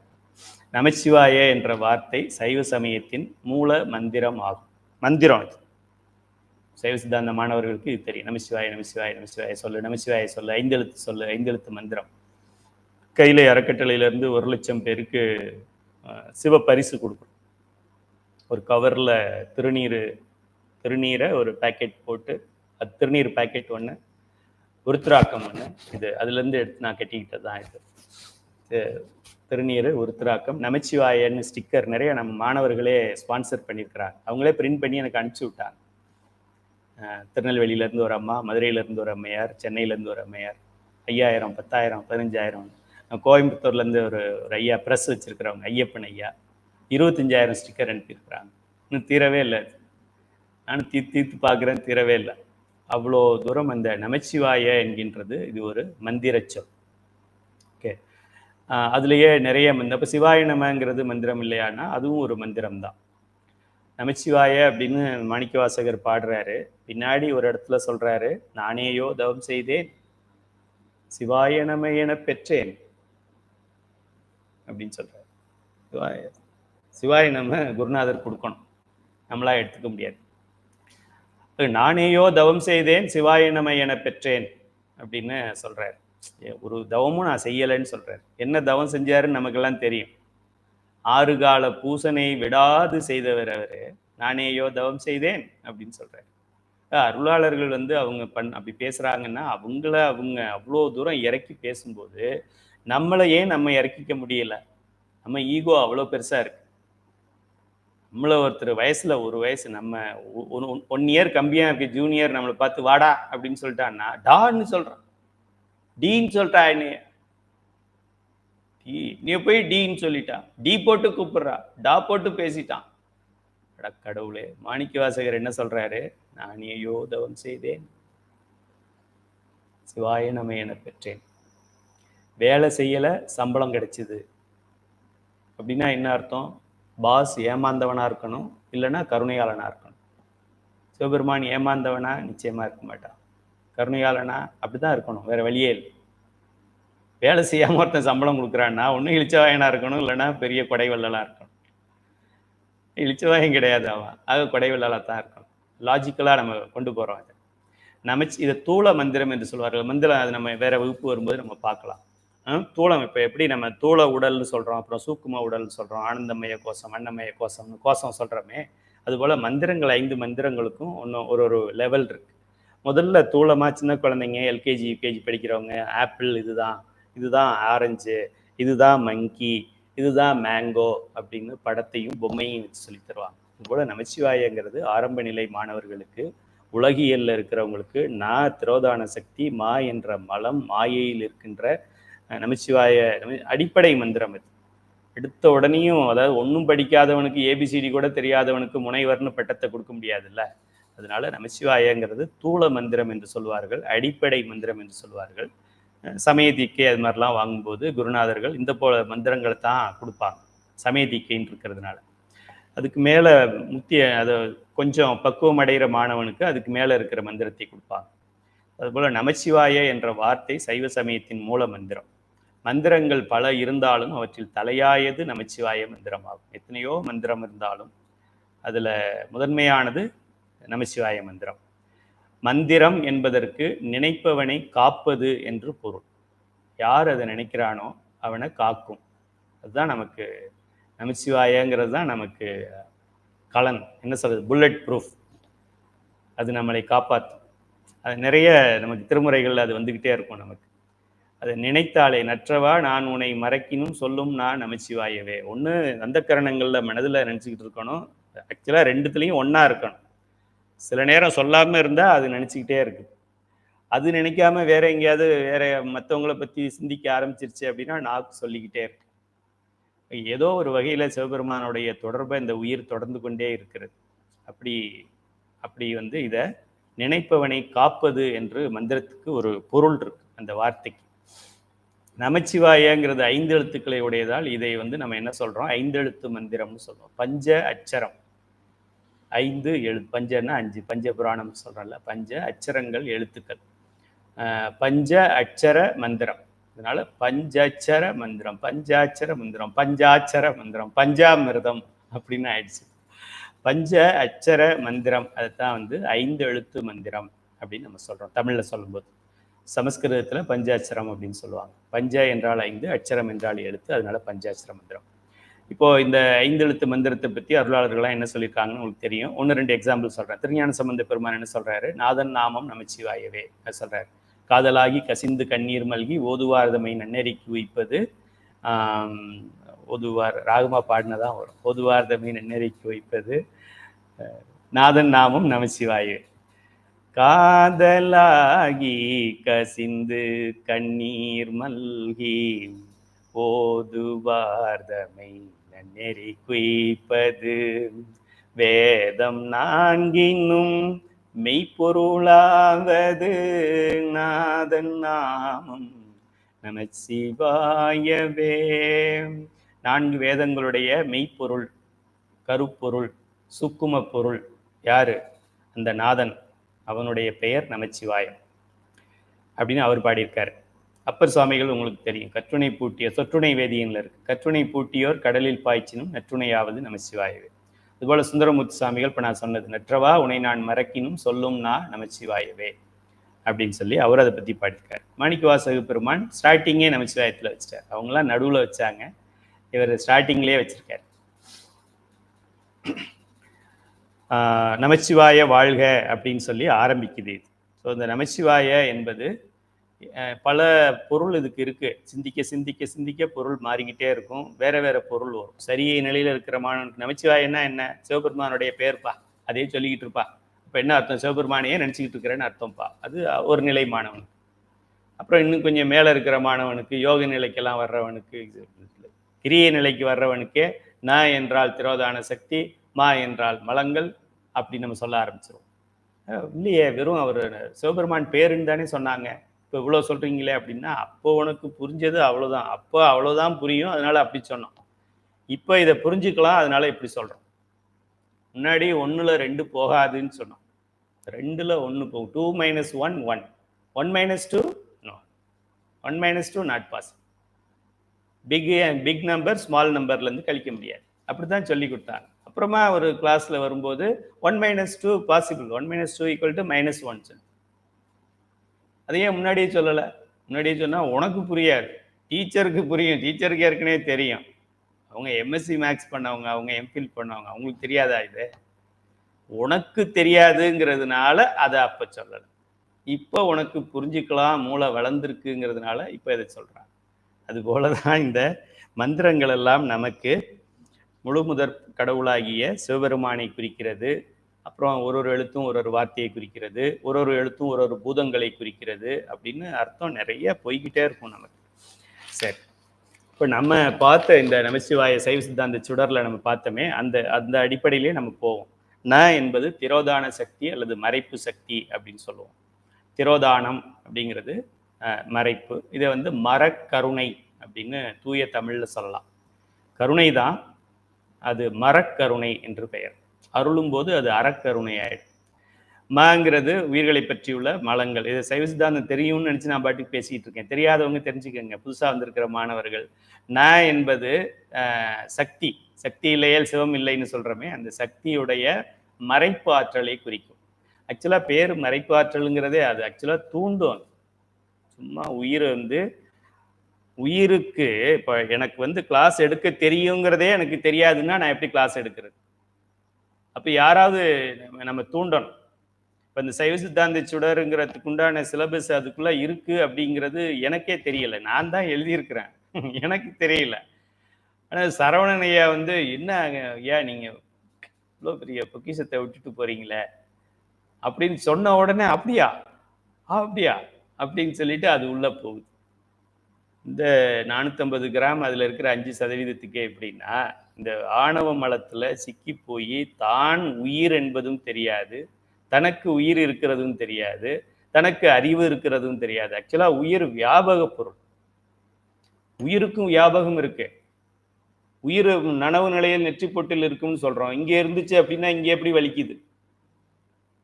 இங்கே இருக்கே தவிர இங்கெல்லாம் பரவி இருக்கு. இப்போ இன்னும் டீ ரெடி ஆயிடுச்சா, மணி 9 ஆயிடுச்சா, தோசை ஊத்தணுமே, அங்கேயும் போய்கிட்டே இருக்கு. உயிர் இங்கேவா உட்காந்துருக்கு? வியாபக பொருள். சிவபெருமான் மாதிரியே நம்மளும். அவனுக்கு என்ன வியாபகம்னா, நம்மளும் வியாபகம் தான், ஆனால் நம்ம விட கொஞ்சம் அவன் பெரிய வியாபகம். நம்ம சும்மா சாதாரண ஆள் கிடையாது. சிவபெருமானுக்கு என்ன வயதோ அதுதான் நமக்கும் வயது. சிவபெருமான் எப்படி வியாபகமோ அப்படித்தான் நம்மளும் வியாபகம். சிவபெருமானே நினைச்சாலும் நம்மளை கொல்ல முடியாது, உயிரை அழிக்க முடியாது, ஆற்றலை அழிக்க முடியாது, மாத்தலாம். சிவனுக்கும் அந்த ரோல் தான். சிவபெருமான் என்னைக்கு சாவாரோ அன்னைக்கு தான் நம்ம சாவோம். அது வரைக்கும் நம்ம சாக மாட்டோம். வேற என்ன வேணும் உங்களுக்கு? எல்லா குணமும் இருக்கு. ஆக ந என்பது திரோதானம் அல்லது மறைப்பு சக்தி என்று சொல்லுவோம். அது ஆக்சுவலாக அந்த மறைப்பு சக்தி என்ன பண்ணும் அப்படின்னா, ஆணவ மலத்தை தூண்டும். உனக்கு அறிவு இருக்குடா, நீ ஏன்டா அப்படி கிடக்குற, உனக்கு அறிவு இருக்குடா, இங்கே வாடா காமிக்கிறேன்டா அப்படின்னு சொல்லி அதை தூண்டி செயல்பட வைக்கிறது தான் திரோதான சக்தியோடைய வேலை. ஸோ அதனால சில பேர் என்ன சொல்லுவாங்க, மறைக்கும் சக்தி. என்ன மறைக்குது? போன பிறவிலெல்லாம் நம்ம என்ன பண்ணோம் அப்படின்னு மறைச்சி வச்சிருக்குது, அதனால அதுக்கு பேர் மறைப்பு சக்தி. அடிக்கடி நமக்கு மறந்து போயிடுது இல்லை, அது திரோதான சக்தி. அதுதான் திரோதான சக்தி. ஏன்னா மறக்கிறது, எல்லாத்தையும் மறக்காம ஞாபகம் வச்சுக்கிட்டு இருந்தோம்னா என்ன ஆகுறது? மூளை. அதனால கொஞ்சம் கொஞ்சம் மறக்கணும் இந்த உயிர்கள்ங்கிறதுக்காக மறக்க வைக்குது. அதனால அதுக்கு பேர் மறப்பு சக்தி. தூண்டுகின்ற சக்தி, உள்ள ஆட்படுத்துகின்ற சக்தி. உள்ள இருந்து அனுபவி ராஜா, அனுபவி ராஜா. அனுபவிக்கலைன்னா அறிவு வராது ராஜா. தவறு பண்றியா, குடிக்கணுமா, குடி குடி குடி குடி. என்ன குவார்டரா, ஆஃப் குடி. ஆஃப் என்ன, ஒரு வருஷமா ஆஃபே குடிச்சிக்கிட்டு இருக்கா, ஃபுல்லு குடி. ஃபுல்லு என்ன, இந்த கள்ளச்சாராயம் குடிச்சிக்கிட்டு இருக்கிற, நல்ல சாராயம் குடி. நல்ல சாராயம் என்ன, ஜானி வாக்கர் குடி அப்படின்னு அது ஏற்றிக்கிட்டே இருக்கணும். அப்புறமா ஒரு நாள் என் நேரமெல்லாம் போச்சு, பணமெல்லாம் போச்சு, உடம்பும் போச்சு, மரியாதையும் போச்சு, மானமும் போச்சு, குடும்பம் போச்சு, இந்த குடியால எனக்கு குடியே போச்சு அப்படின்னு தெரிகிற வரைக்கும் நம்மளை பக்குவப்படும். முதல் நாள் குடிக்கிறேன்றவனை குடிக்காதுன்னு சொன்னா விடுவானா? காலேஜ் பசங்க இந்த டீனேஜில் இருக்கிற பையனை வந்து ஸ்மோக் பண்ணக்கூடாதுன்னு சொல்லி பாருங்க. அவன் ஸ்மோக் பண்ணிட்டு வேற ஏதாவது பாக்கு ஏதாவது ஒன்று வாங்கி போட்டு வேற சாக்லேட் வாங்கி போட்டு ஸ்மெல்லு மாற்றிக்கிட்டு உள்ளே வருவான். ஸ்மோக் ஏன்னா அவனுக்கு தெரியாது. குடிப்பா, நானே ஒரு பேக்கெட் வாங்கி தரேன் குடிப்பானா, ஒரு நாள் குடிச்சிட்டு மயக்கம் போட்டு படுத்தான்னா அதுக்கப்புறமா சிகரெட்டை கையிலே தொட மாட்டேன். இதுபோல் நம்மை பக்குவப்படுத்தி கொடுக்கணுங்கிறதுனால தான் இந்த பிறவிகளை கொடுக்குறாங்க அம்மா. அதனால அந்த அம்மாவை நீங்கள் தவறாக நினைக்கக்கூடாது. உண்மையிலேயே நமக்கு முதல்ல உதவி செய்கிறதும் முக்கியமான உதவியை செய்கிறதும் அந்த அம்மா தான். வீடு கட்டுறதுல அஸ்திவாரம் போடுறவன் தான் ரொம்ப முக்கியம். லிண்டல் போடுறவன் பெயிண்ட் அடிக்கிறவனுக்கெல்லாம் வேலை ஈஸி. அது அருள் சக்தி அருளும் அப்படின்னா சக்தி நிபா இருவினை ஒப்பு வந்துருச்சு, மலை பரிபாகம் ஆயிடுச்சு, அப்புறம் என்ன அருள் சக்திக்கு வேலை? இருவினையை ஒக்க வைக்கணும், அதுக்கு தானே பல கோடி பிறவிகள் கொடுக்கறது. அப்போ அருள் சக்தி முக்கியமா திரோதான சக்தி முக்கியமா? திரோதான சக்தி இதுக்காக நம்ம விழா எடுக்கணும். அருள் சக்தி அதுவே அது பண்ண வேண்டிய வேலையை அது பண்ணுது ஆஸ் பர் புரோட்டோகால். திரோதான சக்தி தான் நம்மளை பக்குவப்படுத்துறது. அதனால நம்மளை அடிக்கிற அம்மா தான் நமக்கு வேணும். ந என்பது மறைப்பு சக்தியையும், ம என்பது மலங்களாகிய ஆணவம் கண்மம் மாயை ஆகிய மூன்றையும், சி என்பது சிவத்தையும், வ என்பது அருளும் சக்தியையும், யங்கிறது இந்த உயிர்களையும் குறிக்கும் அப்படிங்கிறத படிச்சிருக்கோம். இப்போ இதுக்கே இன்னும் வேற வேற பொருள்கள் இருக்கு. நம்ம அது உள்ளெல்லாம் போறது இல்லை. ஏன்னா இதை படிக்கிறதுக்கே நமக்கு நேரம் இருக்காது. இருந்தாலும் இந்த ஒரு வார்த்தையில அவர் சொல்லிட்டு போனாலும் அதுக்குள்ள நிறைய இருக்கு அப்படிங்கிற அளவுக்காவது நம்ம தெரிஞ்சுக்கணும். சிவபெருமானின் 5 முகங்களாகிய, சிவபெருமானுக்கு எத்தனை முகம்? 5 முகங்கள் இருக்கு. அவன் என்னது 4 திசைகளுக்கும் 4 முகம் இருக்கு. அப்புறம் ஒரு முகம் மேல் நோக்கி ஒரு முகம் இருக்கு. அதுக்கு வடமொழியில சத்யோஜாதம், வாமதேவம், அகோரம், தத்புருஷம், ஈசானம் அப்படின்னு 5 முகங்கள் இருக்கு. இந்த 5 எழுத்துக்கள்ல இந்த எழுத்து இந்த முகம், இந்த எழுத்து இந்த முகம், இந்த எழுத்து இந்த முகம்னு ஒரு பொருள் இருக்கு. அதுவும் சரிதான், அதுக்கும் விளக்கம் இருக்கு. அதையே எங்களுக்கு சொல்லி கொடுக்கல. அது அந்த பக்குவம் உள்ள மாணவனுக்கு தான் அதை சொல்லி தருவாங்க. ஆரம்ப மாணவனுக்கு அது நமக்கு தேவையில்லை, இதை மறந்துடுவோம் நம்ம. அடுத்து 5 மூர்த்திகள் அதுக்கு சொல்லுவாங்க. பிரம்மா, விஷ்ணு, உருத்திரன், மகேஸ்வரன், சதாசிவம். 5 தொழில் புரிகிறாங்க இல்லையா? அந்த 5 தொழிலுக்கு அதிபதியாக இருக்கிற 5 பேர். படைத்தல் பிரம்மா பண்ணுவார், காத்தல் விஷ்ணு திருமால் பெருமாள் அவர் பண்ணுறாரு. அடுத்தது ஒடுக்குதல், அழித்தல்னு சொல்லக்கூடாது, ஒடுக்குதல் அதை உருத்திரன் பண்ணுவார். அவர் பார்க்கறதுக்கு சிவன் மாதிரியே இருப்பார். அதனால எல்லாரும் சிவன் தான் அழிக்கிற கடவுள், சிவன் தான் அழிக்கிற கடவுள் அப்படின்னு சொல்லி. அப்புறம் எந்த கடவுளை கும்பிட்டா நல்லது? பெருமாளை கும்பிடுறதான் நல்லது, அதான் காக்கும். உன்னைய அழிக்கிற கடவுளை கும்பிட்டா அழிக்கும், காக்கிற கடவுளை கும்பிட்டா காக்கும். காக்கிற கடவுளுக்கு யாரு கடவுள்? காக்கிற கடவுள் சரி, காக்கிற கடவுளுக்கு யாரு கடவுள்? செல்வந்தனுக்கு செல்வம் எங்கிருந்து வருது? இப்போ செல்வத்தை வச்சிருக்கிறவனை கும்பிடணுமா, செல்வம் வச்சிருக்கிறவனுக்கு செல்வத்தை கொடுத்துக்கிட்டு இருக்கிறவனை கும்பிடுறது நல்லதா? இதெல்லாம் தான் நம்ம இந்த சைவ சித்தாந்தம் படித்தா நமக்கு தெளிவாயிடும். 5 தொழில்களுக்கும் 5 டிபார்ட்மெண்ட் மேனேஜரை போட்டு 5 மந்திரிகளை போட்டு பிரதம மந்திரியாக இருந்து காக்கின்றவன் பெருமான். 5 மந்திரிகளுக்கும் வாழ்நாளை எழுதுறவன் சிவபெருமான். இதுல 1 அவன் கிடையாது. அப்ப இதுல 1 அவனா இருந்தாக்க அப்ப 5 கடவுள்னு அர்த்தமா? இப்போ 5 கடவுள் அனாதியில இருந்தாங்கன்னு அர்த்தமா? சைவ சித்தாந்தம் படிக்காம செத்தா அது சாவே கிடையாது. அதனால எல்லாரையும் சைவ சித்தாந்தம் படிக்க சொல்லிடு. நான் 3000 முற்றோதல் பண்ண அதெல்லாம் தேவையே இல்லை. அடிப்படையில தெளிவாக இருக்க வேண்டும். அழிக்கும் கடவுள் சிவன் கிடையாது, படைக்கும் கடவுளையே படைக்கும் கடவுள் சிவன். அப்புறம் எப்படி அவன் ஒன்லி அழிக்கும் கடவுள்? டிபார்ட்மெண்ட் மேனேஜர் அவன் டிபார்ட்மெண்ட் மேனேஜர்னே வச்சுக்கலாம். அப்ப மீதி 4 யாரு? இப்ப சிவபெருமானை யார் படைச்சிருப்பாங்க? பெருமாள் படைச்சிருப்பாரா? அப்படி சொல்லுதா புத்தகத்துல? என்ன அப்புறம் எதுக்கு படிப்பு? நான் பிஏ, பிகாம், எம்எஸ்சி, எம்லிட் நான் நிறைய படிச்சிருக்கேன். இது அடிப்படையா சொல்லியிருக்குல்ல. 5 தொழில்கள் நடக்கின்றது. ஒரு தொழிலுக்கும் எலக்ட்ரீஷியன் ஒருத்தன், கார்பெண்டர் ஒருத்தன், பிளம்பர் ஒருத்தன், பெயிண்டர் ஒருத்தன், கொத்தனார் ஒருத்தன் போட்டிருக்கான். அப்போ அதுல ஒருத்தன் தான் சிவபெருமான் அப்படின்னா அப்புறம் மீதி 4 பேரை இயக்குறது யாரா இருக்க முடியும்? 5 பேரையும் இயக்குறது அவன் தான், வீட்டு ஓனர், முதலாளி. நம்ம தெளிவா தெரியும். அப்ப முதலாளியை கும்பிடுறது நல்லதா, இந்த அதாவது சாமியை கும்பிடுறது நல்லதா, பூசாரியை கும்பிடுறது நல்லதாங்கிற மாதிரி தான் இந்த கதை. ஆக 5 தொழில் செய்கின்றவர்களை அதையும் இந்த நாவல இணைச்சு சொல்லுவாங்க. நமச்சிவாய அப்படிங்கிறதுல இணைத்து சொல்லுவார்கள். 5 பூதங்களும் 5 5 5 வரும். நீர், நிலம், நெருப்பு. நிலம், நீர், நெருப்பு, காற்று, ஆகாயம். அப்படி இல்லைன்னா ஆகாயம், காற்று, நெருப்பு, நீர், நிலம் அப்படி சொல்லணும் நம்ம. பாரினில் 5ஆய் பறந்தாய் போற்றி, நீரினில் 4ஆய் நிகழ்ந்தாய் போற்றி. தீயினில் பாரினில் 5, அதுக்கு முன்னாடி இருக்கிற பூதம் நீர்.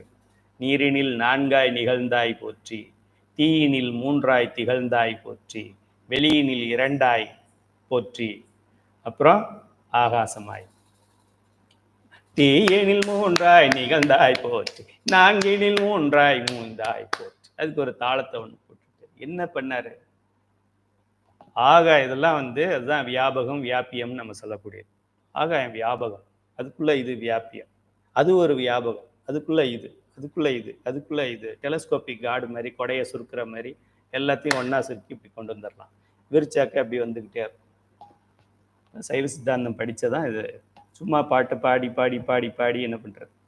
அதுக்குண்டான பலன் கிடைக்கும், அதுக்கு என்னவோ அது கிடைக்கும். இந்த வாழ்நாள் இன்னும் கிடைக்கிறதுக்கு வாய்ப்பு இருக்கும்போது ஏன் விடுறீங்க? கட்டப்பை நிறையா தர்றேன்னு சொல்கிறத நீங்கள் ஏன் சும்மா கையில் வாங்கிட்டு போகிறீங்க? கட்டப்பை நிறையா தர்றேன்றாங்க, சும்மா கையில் கொடுங்கன்னு வாங்கிட்டு போகிறது. இதுக்கு போல் பாடுறதுக்கு உண்டான பலன் மட்டும் கிடைக்கும். சைவ சித்தாந்தத்தை படித்ததான் முழு பலன் நமக்கு கிடைக்கும். சரி, 5 புலன்களாகிய கண், காது, மூக்கு, நாக்கு அதெல்லாம் நமக்கு தெரியும். 5 உணர்வுகள், அதுலேருந்து வரக்கூடிய புலன்கள், பொறிகள், அதுலேருந்து நமக்கு கிடைக்கக்கூடிய தொடு உணர்ச்சி, டேஸ்ட்டு அதெல்லாம் வருது. 5 விரல்கள் இருக்கே, இந்த 5 விரல்களும் ஒன்னொன்றுக்கும் ஒரு நான் இதை குறிக்கிறது, மா இதை குறிக்கிறது அப்படிலாம் இருக்குது. இது இந்த பூதத்தை குறிக்கிறது, நீரை குறிக்கிறது, நிலத்தை குறிக்கிறது அப்படிலாம் இருக்குது.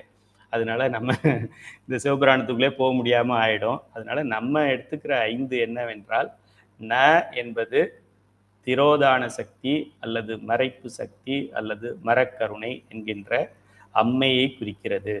நம்மளுடைய அம்மாவை குறிக்குது. அடிக்க சொல்றவங்க தான் என்ன, கசப்பான பொருள் பாவுக்காய் அது மாதிரி பொருள், அகத்திக்கீரை அதெல்லாம் கசக்கும், ஆனால் உடம்புக்கு ரொம்ப நல்லது. அல்வா, ஜாங்கிரி, பாதுஷா அதெல்லாம் ரொம்ப இனிக்கும், ஆனால் உடம்புக்கு கெட்டது. அதுபோல் கசக்க சொல்கிறவங்க, ஏன்னா அழுக சொல்கிறவங்க தான் நல்லது சொல்லுவாங்க. ஏதோ ஒரு பழமொழி இருக்கு, சிரிக்க சொல்கிறவங்க கெடுப்பாங்க அப்படின்னு சொல்லுவாங்க. அதுபோல் அழுக நமக்கு யார் சொல்கிறது? இந்த அம்மா நான் அம்மா தான் முதல்ல சொல்கிறோம். அதனால் அவங்களுக்கு தான் நம்ம ரொம்ப நன்றி கடன் பட்டிருக்கணும். மா என்பது மலங்கள். அது இந்த அம்மா நான் இருக்கிற வரைக்கும் மலத்தை பற்றி நம்ம கவலை இல்லை, அவங்க எப்படி நீக்கி கொடுத்துருவாங்க. சி என்பது சிவம், அவர் வெயிட் பண்ணிக்கிட்டு இருக்கிறாரு, அம்மா கூட்டிகிட்டு போகணும். வா என்பது அருள் சக்தி. இந்த அம்மா ரெடி பண்ணி கொடுத்தோடனே அந்த அம்மா கொண்டு போய் உள்ள காமிச்சிடும். நிறைய அலுவலகங்களில் கீழ்நிலையில் இருக்கிறவங்க அந்த பணியை ரொம்ப கஷ்டப்பட்டு எல்லாம் பண்ணி அதை முடிக்கிற ஸ்டேஜுக்கு வரும். அப்போ அந்த பாஸ் என்ன பண்ணுவார்? அதை அப்படியா கொடுங்க அப்படின்னு பேப்பர் எடுத்துட்டு போயிட்டு நான் தான் எல்லாத்தையும் பண்ணேன் அப்படின்னு காமிச்சிட்டு போயிடுவார். அதான் இந்த அருள் சக்தியோடைய வேலை. நான் தான் எல்லாம் உங்களை பிள்ளைய கூப்பிட்டு வந்தேன் அப்படின்னு கொண்டு போய் கொடுத்துருவாங்க. வேலை செஞ்சதெல்லாம் யாரு? இந்த மரக்கருணையாகிய நம்மளுடைய நமக்காக கஷ்டப்பட்டுக்கிட்டு இருக்கிற அம்மா தான். அதனால அந்த அம்மாவுக்கு தான் நம்ம நன்றியோட இருக்கணும். நன்றிங்கிறது தான் அந்த அம்மாவுக்கு நால பேர் வச்சிருக்காங்க. நன்றி யாருக்கு இருக்கணும்? நமச்சிவாயங்கிறதுல நாவுக்கு இருக்கணும். அது இருந்துருச்சுன்னா சி ஆட்டோமேட்டிக்காக வந்துடும். சரியா என்பது உயிர்களை குறிக்கும். ஸோ இது நமச்சிவாய அப்படிங்கிற பெயர் பொருளோட இன்றைய வகுப்பை நாம் நிறைவு செய்வோம். அடுத்த வகுப்புல இருந்து நேரடியாக நம்ம பாடல்களுக்கு போயிடும். முதல் வரி என்ன சொல்லுது, 2வது வரி என்ன சொல்லுதுன்னு அடுத்த வகுப்புல இருந்து பாடல்களுக்கு போகலாம். இந்த அளவில் இன்றைய வகுப்பில் நம்ம என்ன பார்த்திருந்தால் என்ன பார்த்துருக்கோம் அப்படின்னா, மாணிக்கவாசகர் துதியை வெறும் துதி இருக்கிறதே தெரியாமல் இருந்த காலம் போய் இப்போ நம்ம துதிக்க தெரிஞ்சுக்கிட்டோம். துதிக்க வேண்டும் என்று தெரிந்து கொண்டோம். துதியில் நிறைய பொருள் இருக்கு அப்படிங்கிறத தெரிஞ்சு கொண்டோம். மாணிக்கவாசகர் 6 கால பூசை செய்தவர், பூசனை விடாது செய்தவர் அப்படிங்கிறதையும் தெரிஞ்சுக்கிட்டோம். சாதாரண ஆள் கிடையாது அவர். பிச்சை நாக்கினாய், அடியார் போல வேடம் விட்டேன் அப்படிலாம் சொல்றதுனால பெண்கள் குவி முளையில் வில்வேனை அப்படின்னு அவன் ஏதோ பொம்பளை பொறுக்கின்னு நினைச்சிடக்கூடாது. அதெல்லாம் நமக்காக படிக்கிற ஆண்களுக்கு தெரியும், நமக்கு தான் எழுதியிருக்கிறாரு. ஒருத்தரும் படிக்கிறவங்களுக்கு தெரியும். ஒரு பதிகத்தையும் படிக்கும்போது திருவாசகத்தில் அது ஒரு சிறப்பு. அது திருவாசகத்தில் ஏதாவது ஒரு பாட்டோ ஒரு வரியோ ஒரு லைனோ நமக்கு இல்லாமல் இருக்கவே இருக்காது. அப்படி இருந்துச்சுன்னா அந்த புக்கை நீங்கள் இனிமேல் படிக்காதீங்க. நான் ஃபுல்லாக படிச்சுட்டேன், எனக்கு சம்மந்தமே இல்லை இது அப்படி ஏதாவது இருந்தால் அன்று முதல் திருவாசகம் படிக்கிறத ஸ்டாப் பண்ணிடுங்க. எல்லாருக்காகவும் எழுதப்பட்டது. எல்லாருடைய கதையையும் அங்கே யாரோ நமக்கு தெரியாத சில ரகசியத்தை யாருக்கும் சொல்லாம வச்சிருந்த சில விஷயத்தெல்லாம் மாணிக்கவாசகர் போட்டு உடைச்சிருப்பார். டமால் டமால்னு உடைச்சிருப்பார். பெண் இவர் ஆண்கிறதுனால பெண் பெண் பெண்ணுன்னு எழுதியிருப்பாரு. பெண்கள் எல்லாம் ஆண் ஆண் ஆண்னு நினைச்சுக்க வேண்டியதுதான். அந்த அளவிலே இவையெல்லாம் நமக்காக எழுதப்பட்டது. பெரிய பெருமானை நாம் பெருமானாக பெற்றிருக்கின்றோம். மாணிக்கவாசகருக்கு இந்த வகுப்பை நடத்துவதற்கு முன்னாடி நான் ஒரு சாமிகிட்ட இருந்து ஒரு சிக்னல் கேட்டுக்கிட்டு இருந்தேன். ஆரம்பிச்சிடலாமா வேண்டாமா, ஆரம்பிக்கலாமா வேண்டாமா, இல்லை வேற இது பண்ணலாமா அப்படின்னு சொல்லி. இப்போ ஏதாவது நம்ம மாணிக்கவாசகர் வீட்டுக்கு வந்தால் நல்லா இருக்கும்னு நினச்சிக்கிட்டே நான் இடுவம்பாளையம் திருப்பூர் போனேன். அங்கே ஒரு மாணிக்கவாசகர் உருவ திருமேனியை கொடுத்துட்டாங்க எனக்கு. சாந்தி வரதராஜன், சண்முக வடிவு குழுவினர் எல்லா அடியார்கள் சேர்ந்து ஆடல் வல்லான் கூட்டத்திலிருந்து மாணிக்கவாசகரை கொடுத்தது எனக்கு சரி திருவாசகத்துக்கு பொருள் சொல்லலாம் அப்படின்னு ஒரு சாட்சியாக எடுத்துக்கொண்டேன். அந்த அளவிலே மாணிக்கவாசகரின் அருமை பெருமைகளை தெரிந்து கொண்டோம். திருவாசகத்தின் அருமை பெருமைகளை தெரிந்து கொண்டோம். தொல்லையிரும் பிறவி சோழும் தலை நீக்கி அப்படிங்கிறது முழுக்க முழுக்க சைவ சித்தாந்த பாடல். இது எல்லாருக்கும் தெரிஞ்சிருக்கணுங்கிறது தெரிந்து கொண்டோம்.